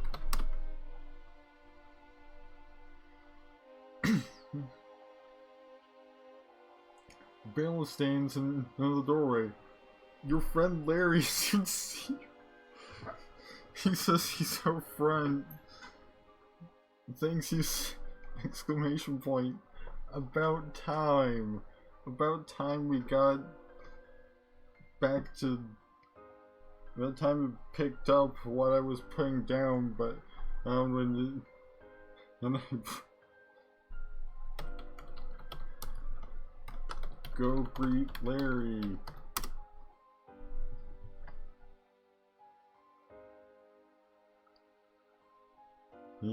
You walk over to the glass door and open it. Outside it's starting to snow.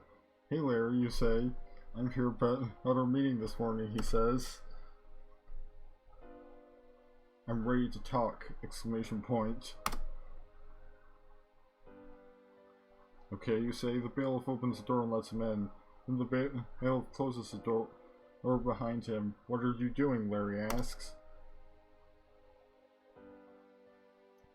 You're not even letting me warm up. The judge is about to decide your fate, you say.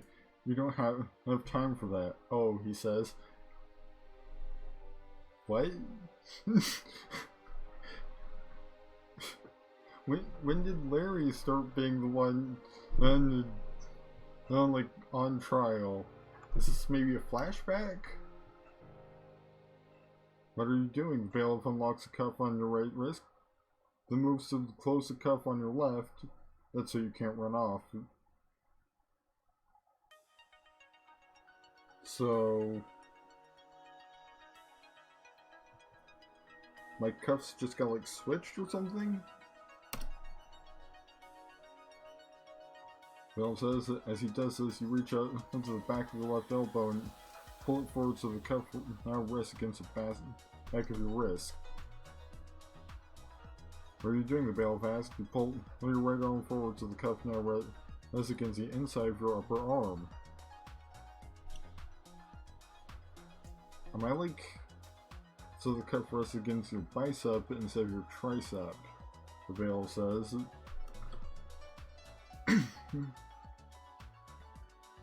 He moves the cuff over your tricep. You slip your hand in front of him and pat at your right forearm. Got it, you say? Yep. Then he says, the bailiff closes the cuff around your arm, then the two of you step back to observe your work. Perfect, like you say, just like a professional baseball player. It's nearly as good.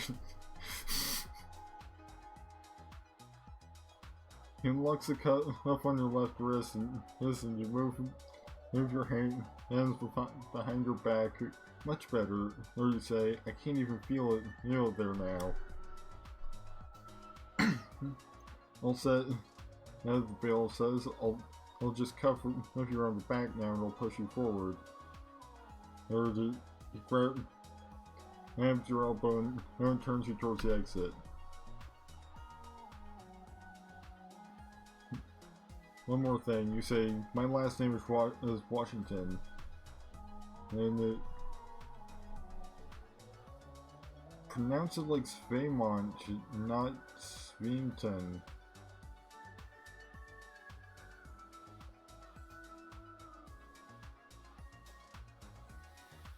Washveimont? Is that... I have no idea. Check to see where Larry went. Bill pulls you to the exit and closes the door behind you. Where is he, you ask? Bill raises his voice and calls out, Hey Larry! A few seconds pass, then Larry appears in the doorway. He's wearing an orange jumpsuit with his hands tied behind him. What now? He asks. We're going to escort you to the courthouse, Bill says. You're under arrest for the Zodiac murders. What? I haven't done anything.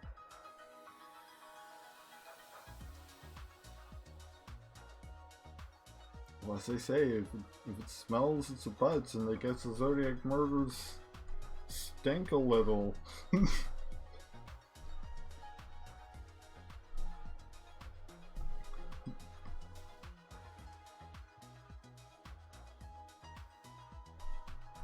Ask who Ask if Larry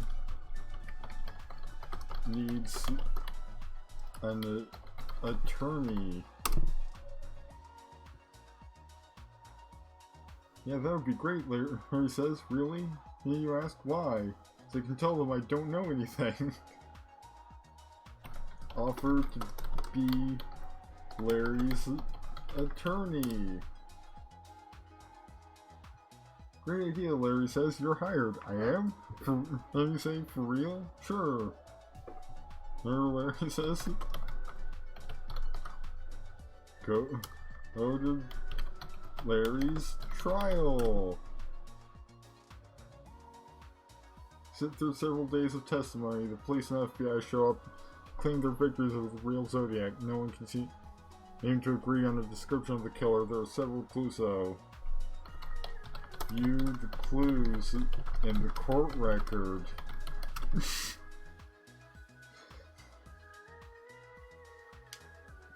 Police get a break in the case when they find the Zodiac Killer manuscript. It contains the killer's ideas for the murders, including a map with 4 symbols. Examine the handwriting on the map in the manuscript and see if it matches Larry's.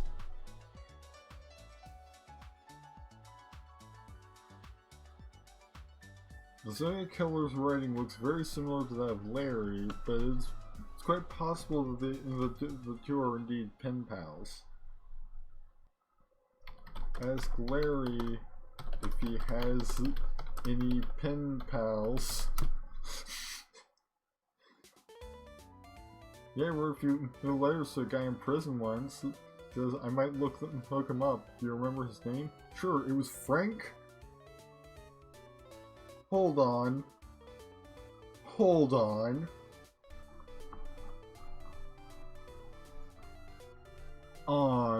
You've gone so far that I can't check.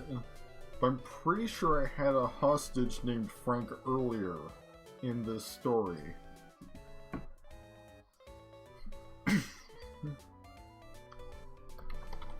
As for more details about Frank, I don't know. Oh, I think his first name was Frank and his last name was Salvatore, or it might have been San Martino.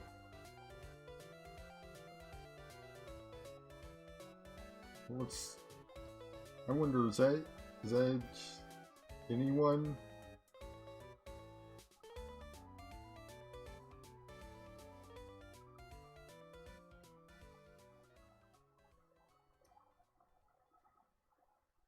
From nobody. It's actually. I mean, there are people with that.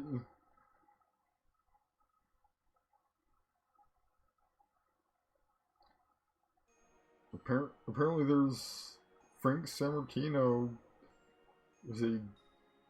He's senior fellow at the Urban Brookings Tax Policy Center, an affiliate of the Urban State and Local Finance Initiative. But I doubt that's who they're referring to.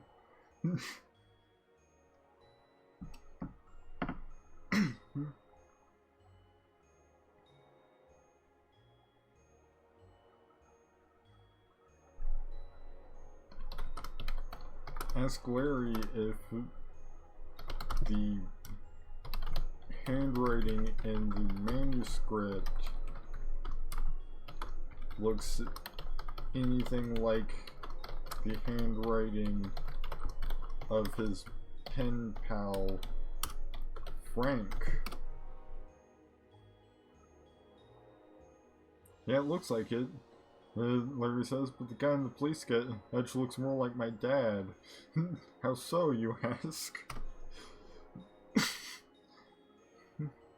Well, in the letter, my pen pal also his name sounded like my dad's. The guy in the sketch Mitch has a similar build. My dad is tall and skinny.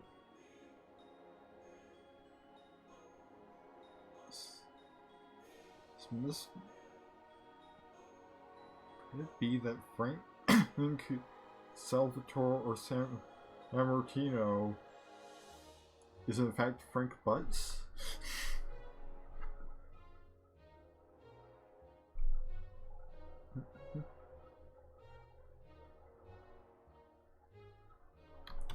Ask Larry what his dad's name is. John, he says. Is that it? Ask. No, his last name was Washington. I'm drawing a blank.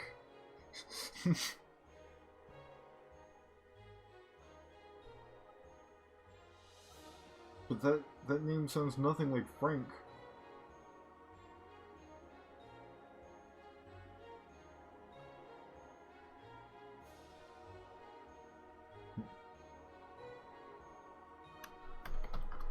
Ask Larry if he has any samples. Larry for a sample of his dad's handwriting. Because now I'm getting suspicious. I don't have anything like that. I don't keep anything from the police. Any letters, you ask? And we're continuing with the exclamation points. No, exclamation point. The trial was eventually settled out of court. The Zodiac killer was never caught. You know what? Return to writing co-law offices. At this point, the law offices of Mr. Wright and Mr. Jackson.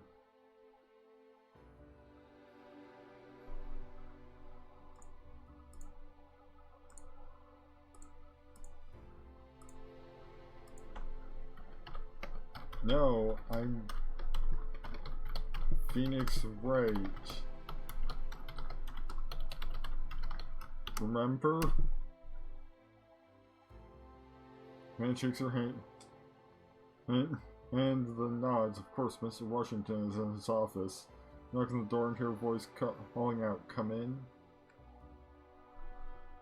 Which, I mean, we do have a recurring theme of the surname Washington for some reason.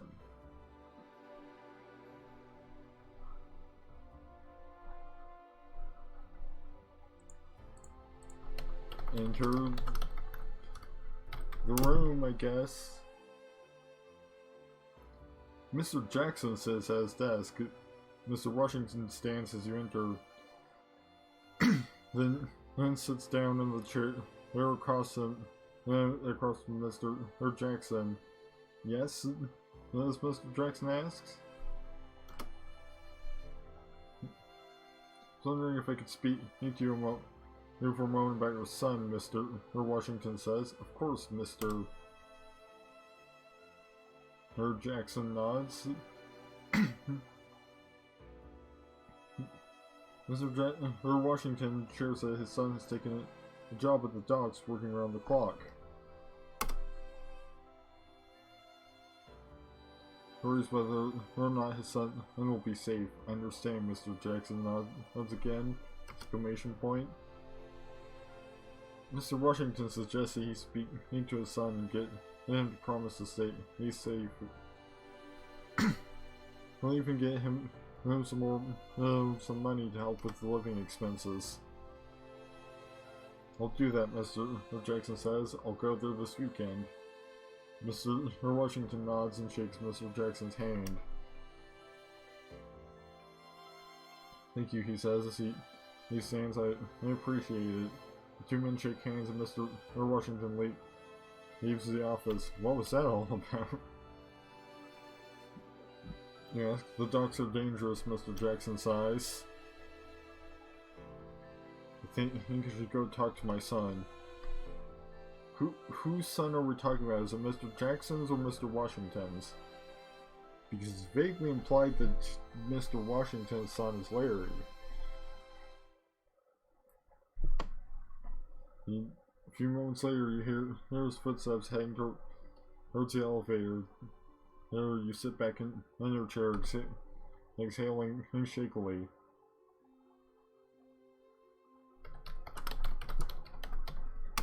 Just get some rest. You know, it's been a long day. You sit in your chair staring at the ceiling. You're exhausted and still can't believe what happened last night. There's a gentle nudge at your door. Answer the door.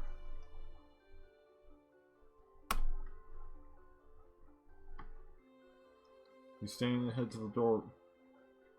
Hurry, you open it. Staring down a police officer. Hello, she says. Are you Mr. Jackson? Yes.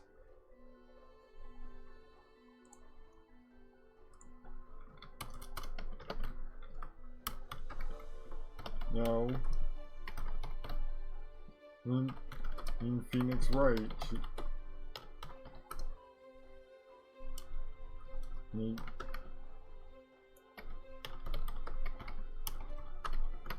I do know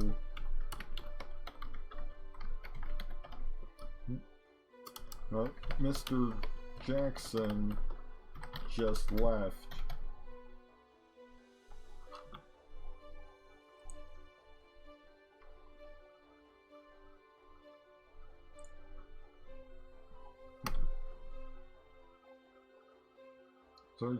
I'm so sorry to tell you this, but your daughter Christy was in a car crash. The woman begins to say, you gasp.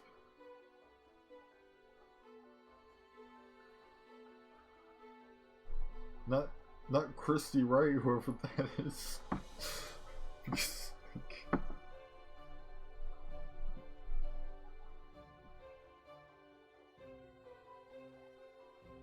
Because like I don't think that's a character in any part of the series.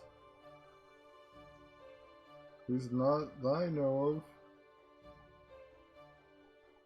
Yeah, sure there are a couple Christy Wrights, but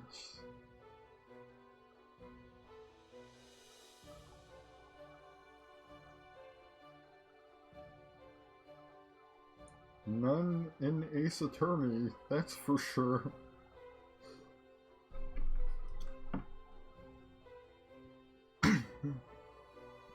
Thankfully, she doesn't think you're the father. I'm so sorry, she says. The woman tells you that they'll have someone come and take you to the police department.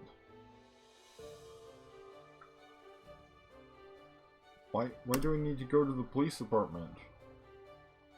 She'll be in contact with you. Okay, you say.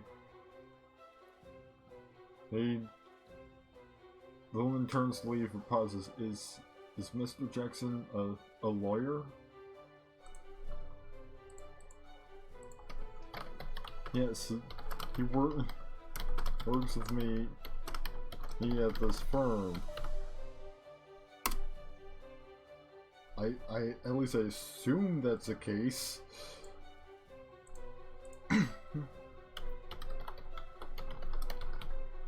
Otherwise, why was he here? One nods and quickly leaves. You hope she can then find the strength to continue working. A few moments later, you hear a knock on your door. So the door again.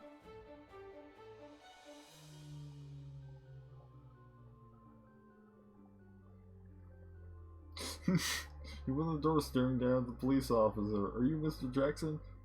And then she asks, no, I'm my daughter's boyfriend. I hope that was intended to be sarcastic, because it sounds like this is the exact same police officer. So I might actually undo that. Answer door again. Because I'm gonna try not having the in a loop He opened the door and stared down at a man in a dark suit. He looks at and smiles. Hello, he says. Greet the man in the dark suit. Is this perhaps a client sent to me by the police officer? What do you say? I'm Phoenix Wright. What can I do for you? Finally, it gets the name right.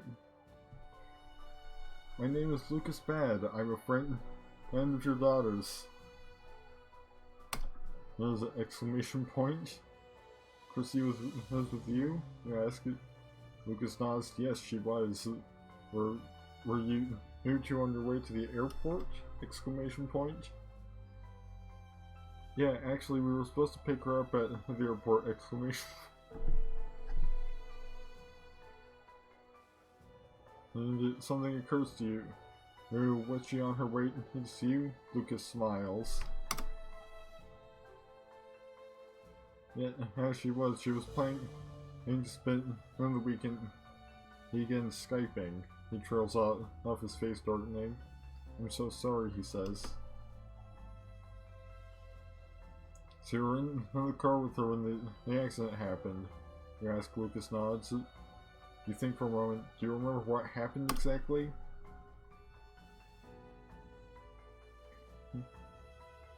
Lucas frowns. Well, I remember the wreck, I just don't remember what caused it. Do you know where the other car was coming from? Lucas nods. Yeah, I do. They were tailgating a bit too close to my bumper. How far back was the car in front of you? Lucas thinks for a moment. About a car's length, so the car in front of you, it was following too close. That was when it suddenly moved forward? I think you mean the car behind you, but when did the other car move? If you ask, just as my girl slammed her brakes on. Did that car have any markings on it? Because it was black. That's not a marking, that's a paint job.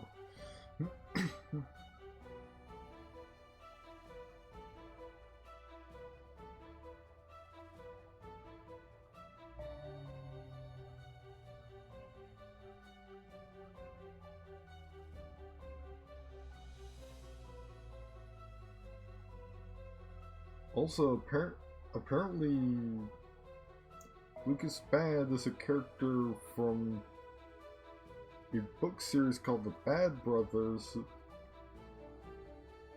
that includes a title called Bad Daddy.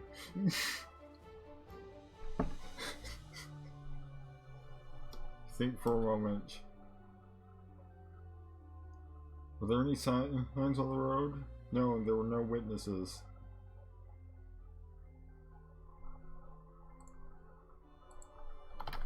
What about other people in the other cars?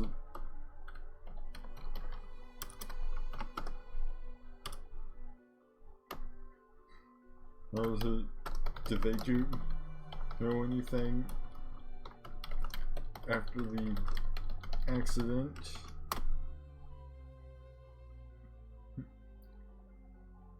And Lucas shakes his head. It was crazy in that intersection. All the cars had their lights on, but they were all going different speeds. Everyone stopped it, but nobody did anything.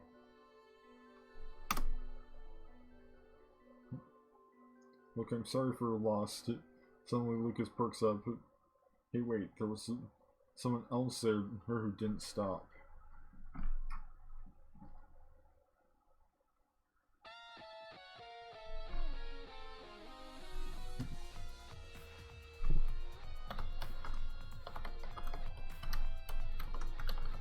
Who's the person who didn't stop?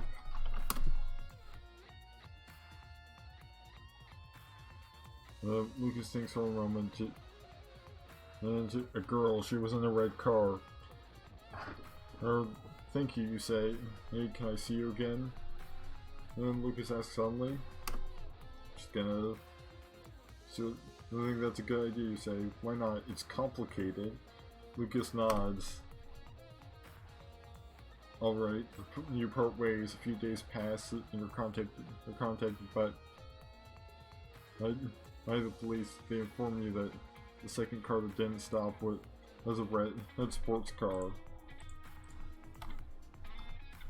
Look into the driver of the red sports car.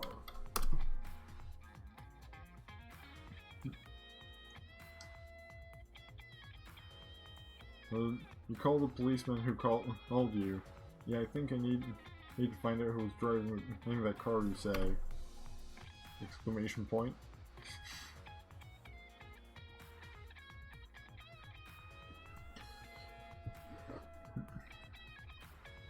Well, then do it. Do what I said, and look into the driver of the red sports car. Look up the license plate of the red sports car. Search the DMV's website for the vehicle's plate number. After 3 minutes of searching, and you find it. You call the police department. Hi, this is a friend of the family. I just wanted to let you know that the car that didn't stop was registered to a woman by the name of Mimi Defer.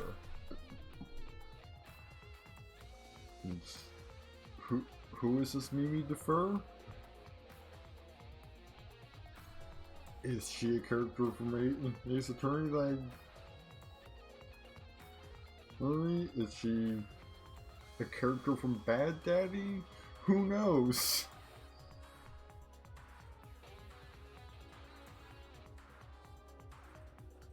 Because I've been looking things up on my phone. I gotta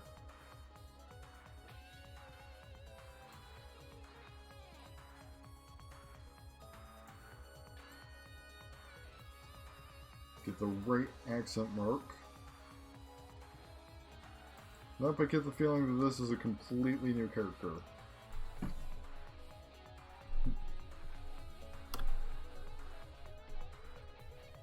It's not a very specific name. Apparently Mimi Defer is a common name or something.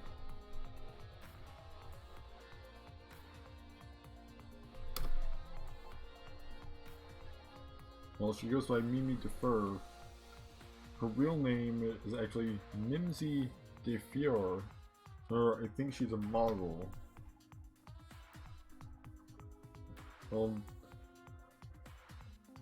Well, how do you know this? That's what I'm wondering. How do I know this? Do I have insights from God now?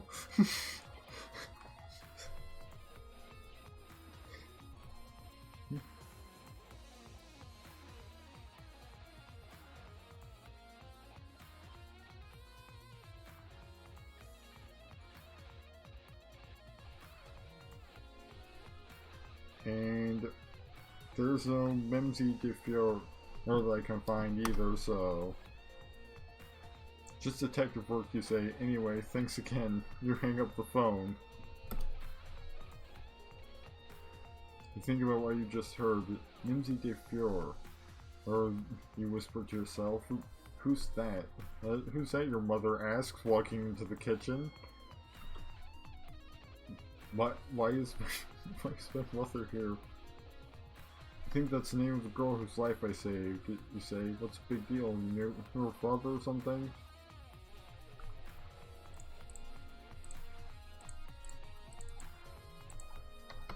She was the driver of the red sports car in the accident that killed the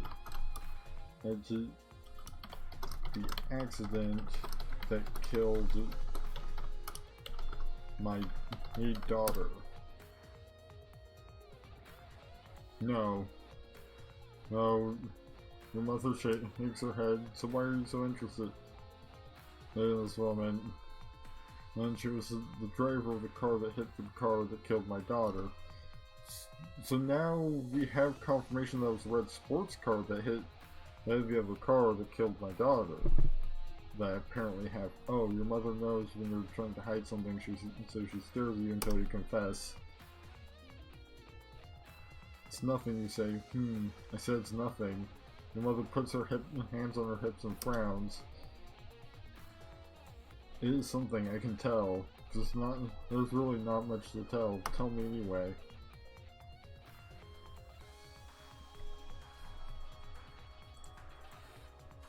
I am going to just stick this.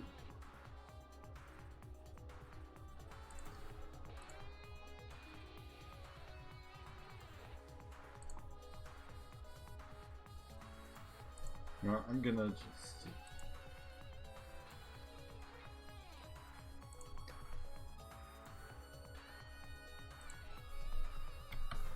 look for more information on Mimsy. You get on the internet, you look up Mimsy Defor, or you find pictures of a woman, some of them semi-nude. You find little information about her. Look over the files relating to the case.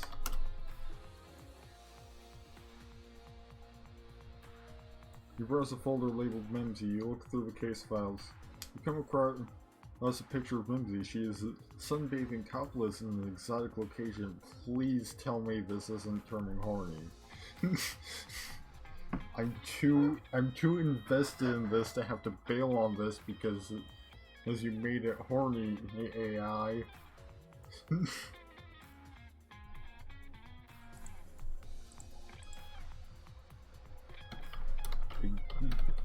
Ignore the suggestive photo. Don't keep looking. You come across a folder named Hotel Rooms. You open it. You open the file labeled Hotel California. The hotel room is a mess. There are clothes everywhere. A pair of high heels. Nails on the floor. A half-naked man sleeps in bed.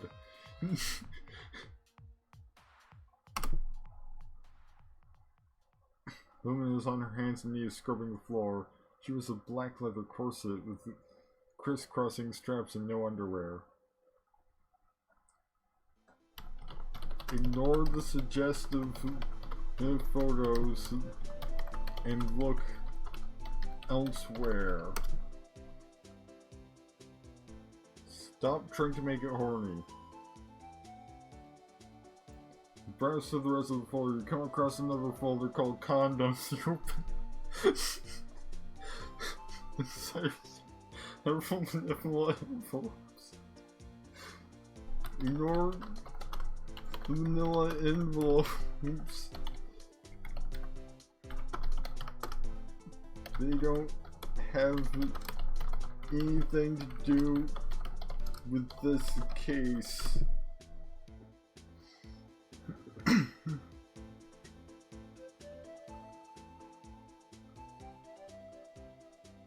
You find a file named Zombie and open it. There inside are several newspaper clippings with a zombie virus. There are no photos. You decide to ignore the folder too. Yeah, the zombie folder's bogus. Why do I have all these files and folders? Like, am I sure I'm looking through... Am I sure I'm looking through case files and not somebody's porn stash? Given that we've got files Mimsy, including a picture for sunbathing topless, hotel rooms, including a picture that has a half-naked man and a woman with no underwear, and a folder just called Condoms that I did not want to open, and now a file labeled Zombie. You know what, go to the police precinct and see if you can find any information there. You get onto a bus and into a train, you go into a tunnel, you then change to another train, finally you get off of the train in a police department. Wow, that was quite a trip just to get to the police department. You walk up to the cop behind the glass, show him your identification, ask some questions about the murders that happened 4 days ago. No, I'm not here about murders. Go inside and inquire about Mimsy.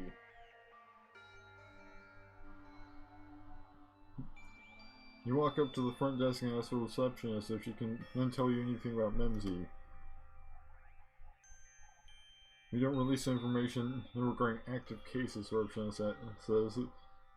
Can you at least tell me anywhere I might be able to find that information, you ask? No, we have no information release policy. You wander around the police department and eventually find a little girl who is sitting on the floor in a circle of toys. You know what? Show the receptionist your attorney's badge. See if that gets me anywhere. The receptionist looks at you, looks at your badge, and then shoves you out the door. Get out of here, she says. You go back outside. Evidently, they're not friendly to attorneys. You not see if Gumshoe is around. Walk up to the front desk and see if you can speak with Gumshoe. The receptionist tells you he's in the back, but just as no suspects, he's avoiding your advances anyway. You know what? Leave. I'm just gonna go somewhere else.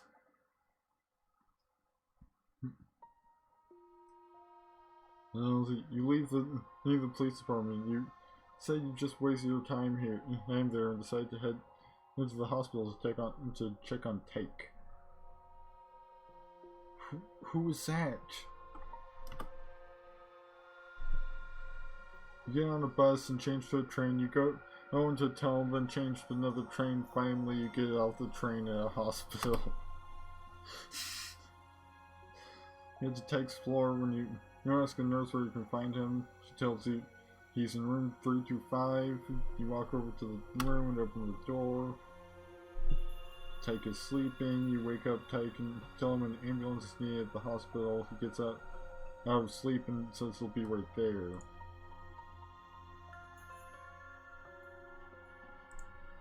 You know, I don't want to go to a hospital because of what happened last time. So I'm just gonna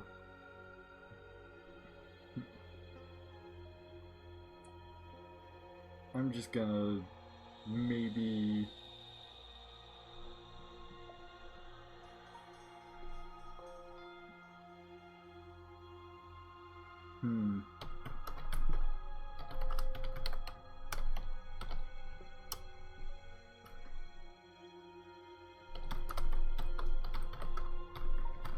I'm just gonna go to my office at this point. You put your hand into her pocket and feel the crisp new $20 bill.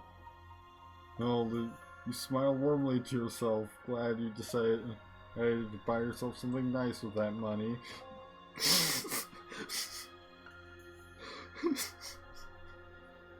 What's that supposed to mean?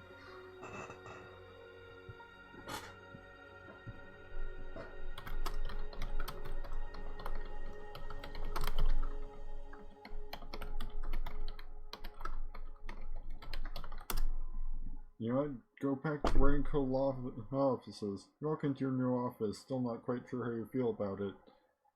You look out of the window No, the skyscrapers of Phoenix. Fitting. Fitting that we would apparently be in Phoenix, Arizona.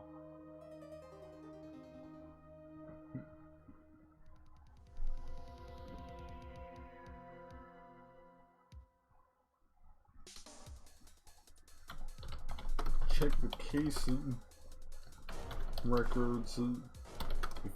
Let's see any mention Mimsy. Flip through the folder, stopping at M. You open the folder and find several police reports. Ooh. Several police reports. Hopefully none include any topless women or women in corsets and no underwear. Or condoms. The first report is from a manicurist at the Golden Nugget Hotel saying she cut off one of her customers' fingers. Okay. First set of files was horny, now second set of files is grotesque. Okay.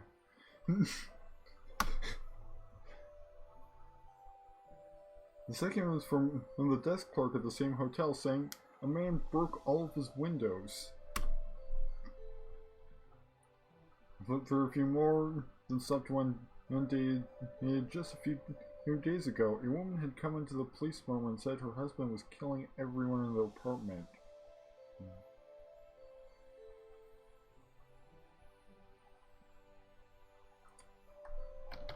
Check for details on the woman's identity. Like, is the woman Mimsy? Yep.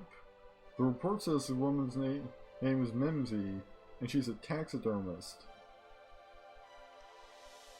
So she's a taxidermist and model, apparently. You decided to ask Alan about Mimsy. Call Alan, whoever that is. I'm not talking to you, Alan says.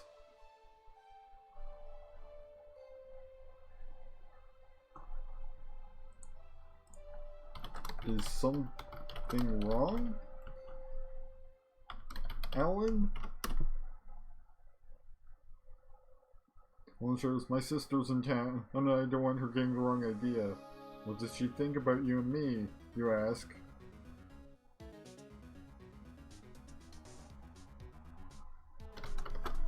Does she think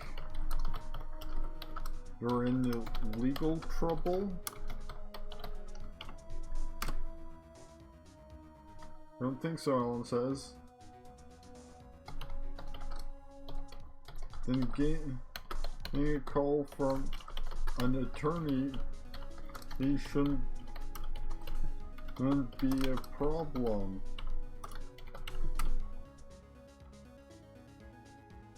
I have to go, Alan says, and hangs up. In the folder again, it says that the last Mimsy died in a mental institution in 1987.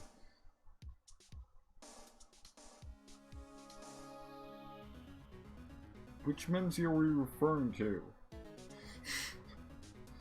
Because... well, I guess depending on what year this is supposed to be, 1987 could be very recent.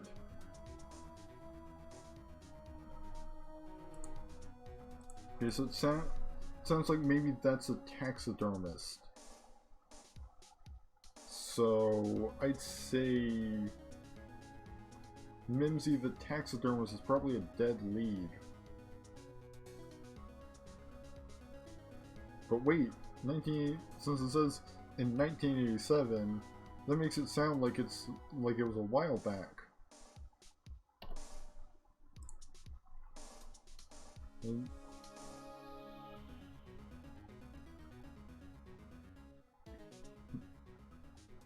you know, I'm gonna switch backgrounds real quick, because this seems like a more fitting background at this point.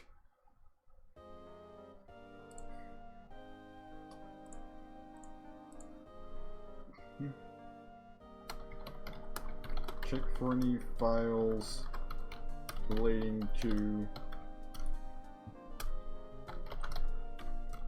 the model Mimsy de Fior. I think that's how it was spelled.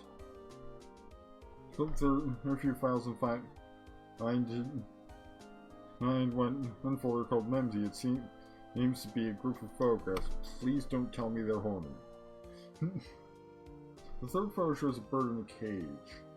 The second photo shows a dead bird in a glass display case. The third photo shows flies buzzing on the dead body. Okay, it's definitely not horny unless you have a very bizarre kink for dead birds.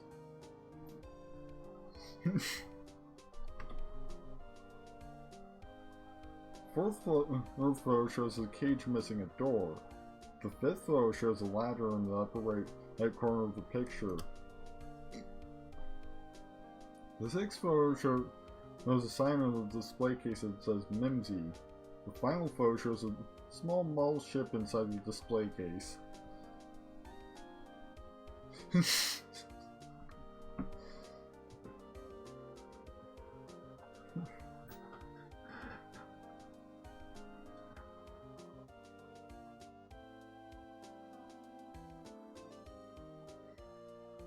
Okay, so I think that's another different Mimsy. Because, I mean, technically it doesn't say Mimsy de Fior.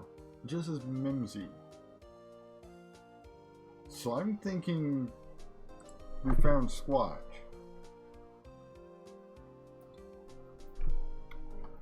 Look online for information about Mimsy de Fior. Or finding an obituary for Mimsy de Fior in the Citizen, in a local newspaper. I wonder, is the Phoenix Citizen a thing?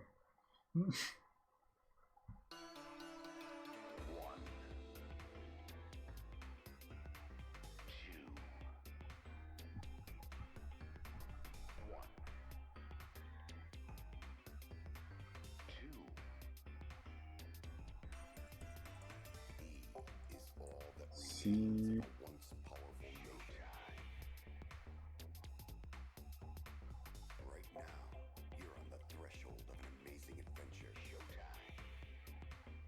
Nope, doesn't look like it. It looks like the newspaper for Phoenix, Arizona is the Phoenix New Times from a quick Google search.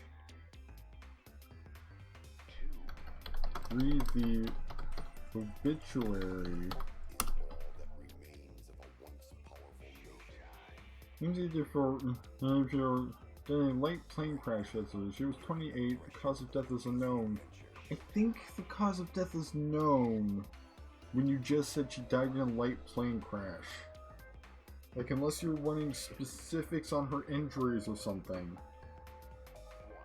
Like, she died via a plane crashing while she was in it, evidently.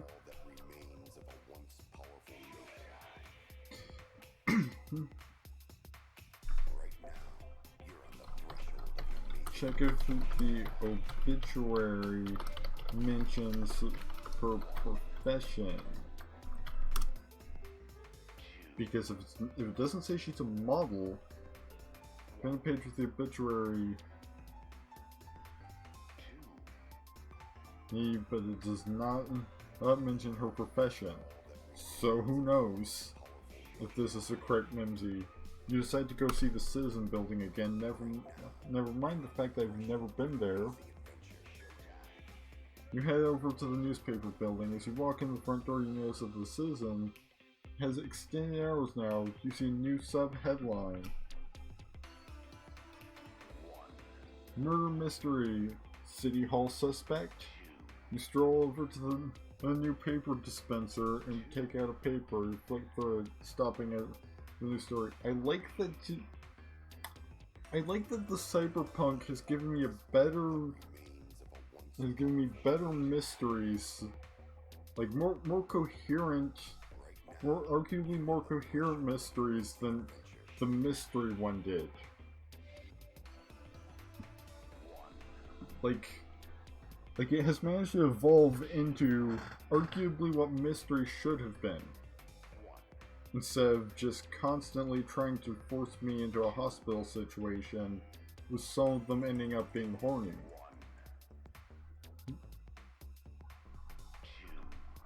So let's read up on this City Hall suspect. A city employee was found dead in an alleyway. The robbery seems to be the motive, as a watch, money, and identification were missing from the body.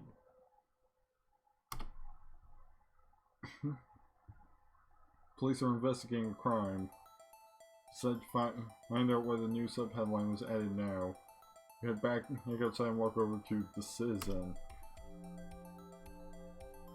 You look for the newsroom, but do not see any policemen or women in sight. In fact, you don't see anyone working inside the building at all.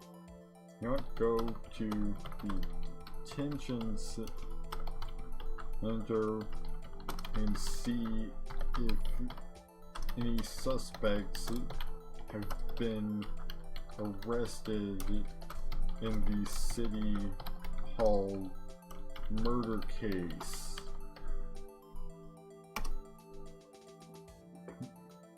You know, one of them, surely one will need an attorney. Walk into the newsroom and see a bank of television screens. He spotted an off-duty policeman at the front of the room, but he's glued to his seat. You walk up to the front desk and there's a bored lady behind.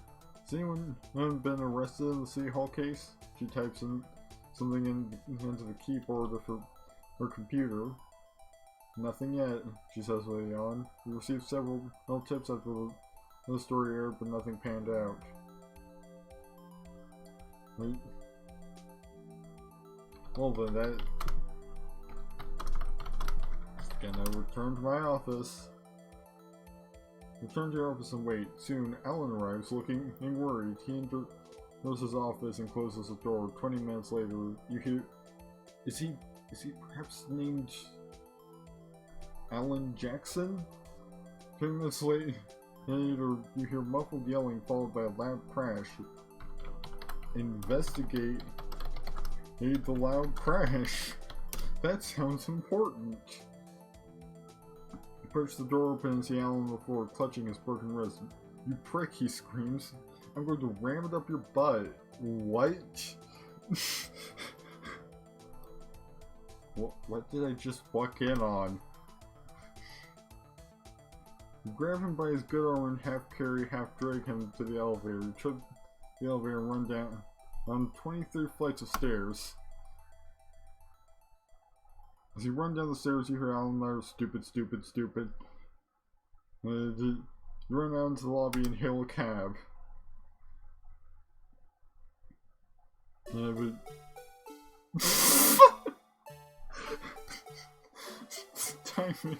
You tell the cab to take you to hospital emergency room. You notice blood pouring down Alan's arm and pooling on the ground as you race to the hospital. You check yourself in as wasting time on your expense report. You find a volunteer to accompany you and head to the waiting room. You sit in the waiting room and wait. Your head feels like it is going to explode. After half an hour, you approach the desk and ask where your partner is. You're told he was in a car accident coming back from the City Hall that is being looked after by another department.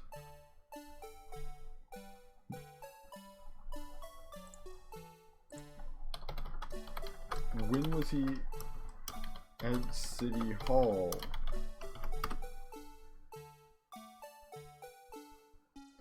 The lady at the desk says 9 o'clock and gives you a slip of paper with the name and number of the hospital he's in.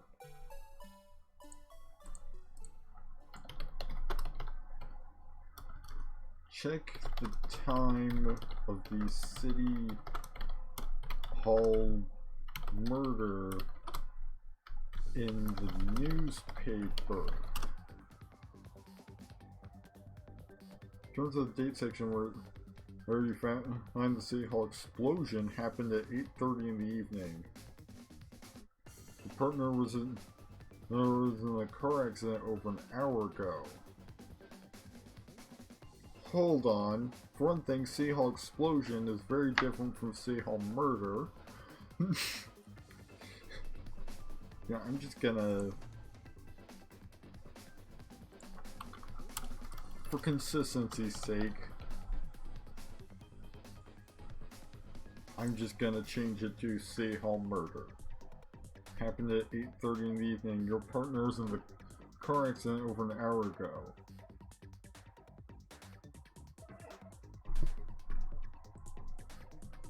Check the time.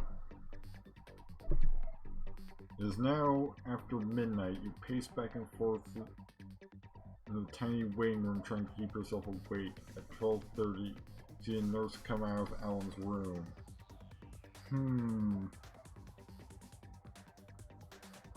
I have a bad feeling that Alan was somehow involved. Perhaps that is even why he didn't want to talk to me.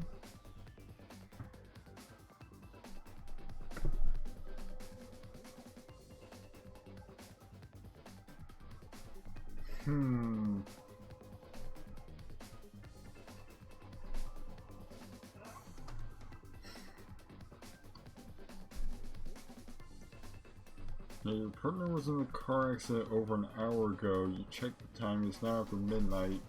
So that would be over an hour after 9 o'clock.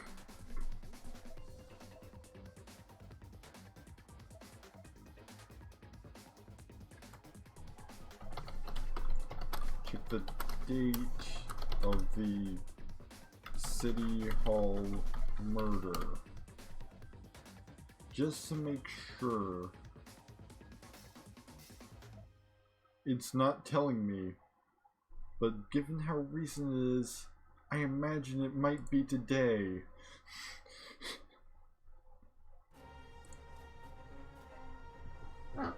Possibly even, tonight.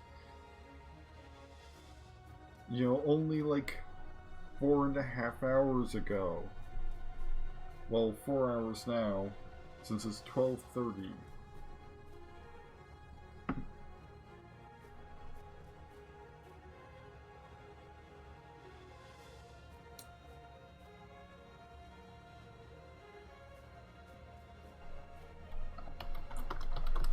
Call the police and tell them to look, and to ask them to look into Alan and see if what he was doing at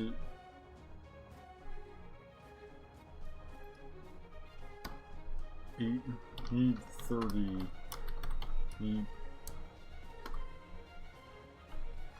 tonight.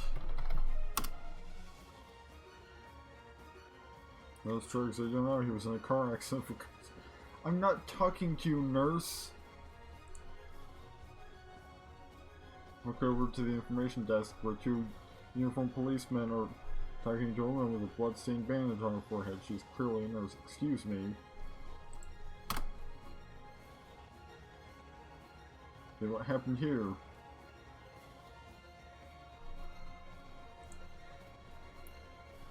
No, it's not why I went. I think I may have a lead on the City Hall murder case. And the policeman looks over. Oh, what the? You have information on the killer? Or you try to think carefully before replying? Not exactly.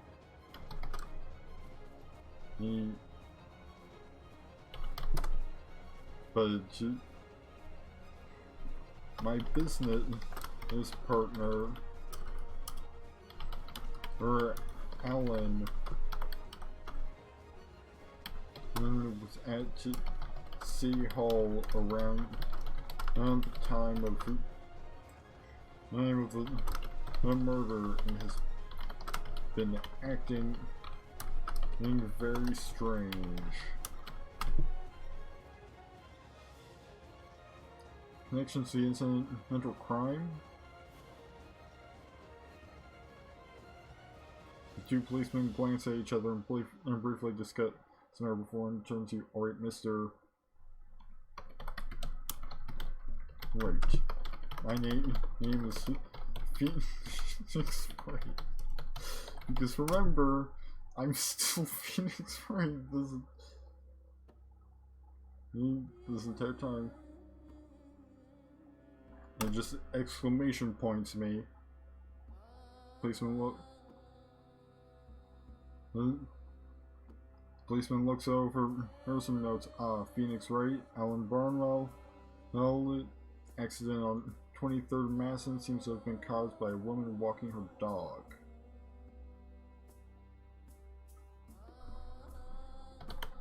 That accident also occurred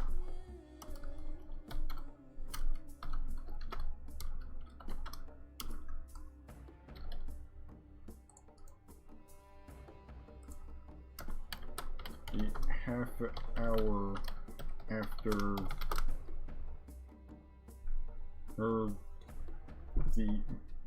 the City Hall murder. Policeman pauses and smiles. We'll be there in a few minutes, sir. The policeman pauses and smiles. We'll be there in a few minutes, sir. He turns and says, "We need to get those two lovebirds married." What lovebirds?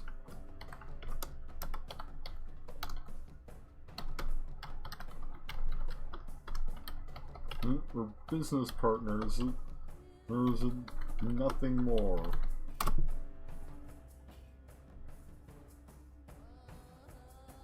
The policeman shrugs and heads off down the hall. The nurse smiles after him, then turns to you.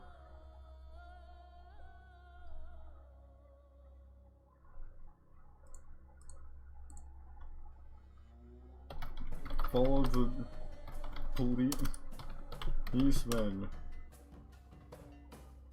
Follow the policeman to a room on the 3rd floor where he gently knocks on a door.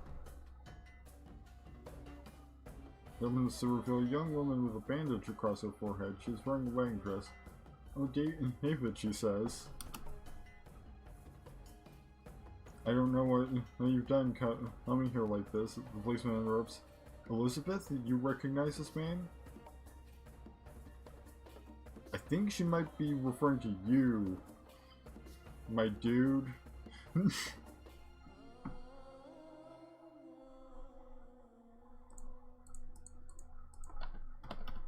I'm not David. I think you're mistaken. My name's not David. I'm Phoenix Wright. She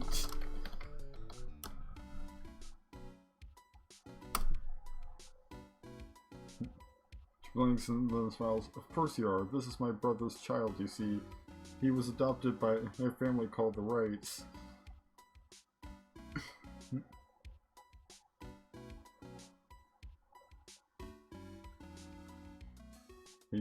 She blinks and smiles. "Of course you are." She turns to the man behind you. Like, perhaps a police officer?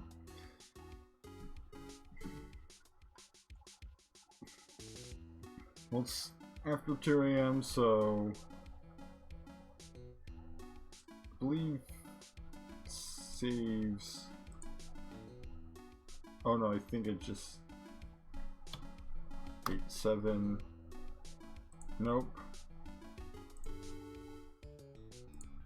Wait, continue game. There we go. Okay. Alright, so I think that's where I'm gonna call it for tonight. It's just gonna sort of be to be continued.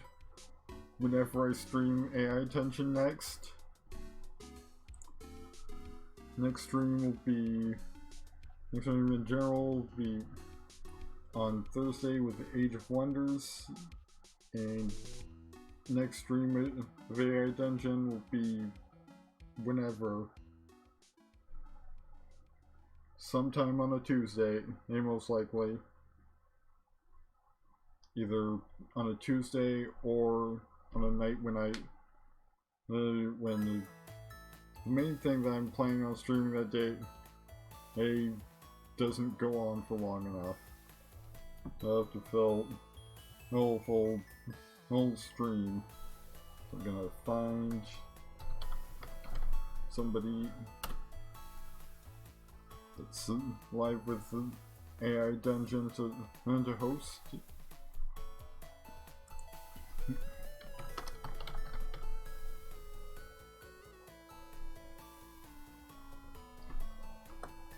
Of course, if there isn't anyone live with the AI Dungeon, I'll just leave the auto host to.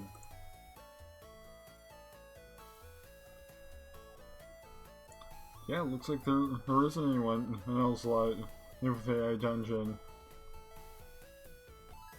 And actually, so I guess I'm just gonna leave the auto host to handle all this. Thank you all for watching. And next stream on Thursday with Age of Wonders.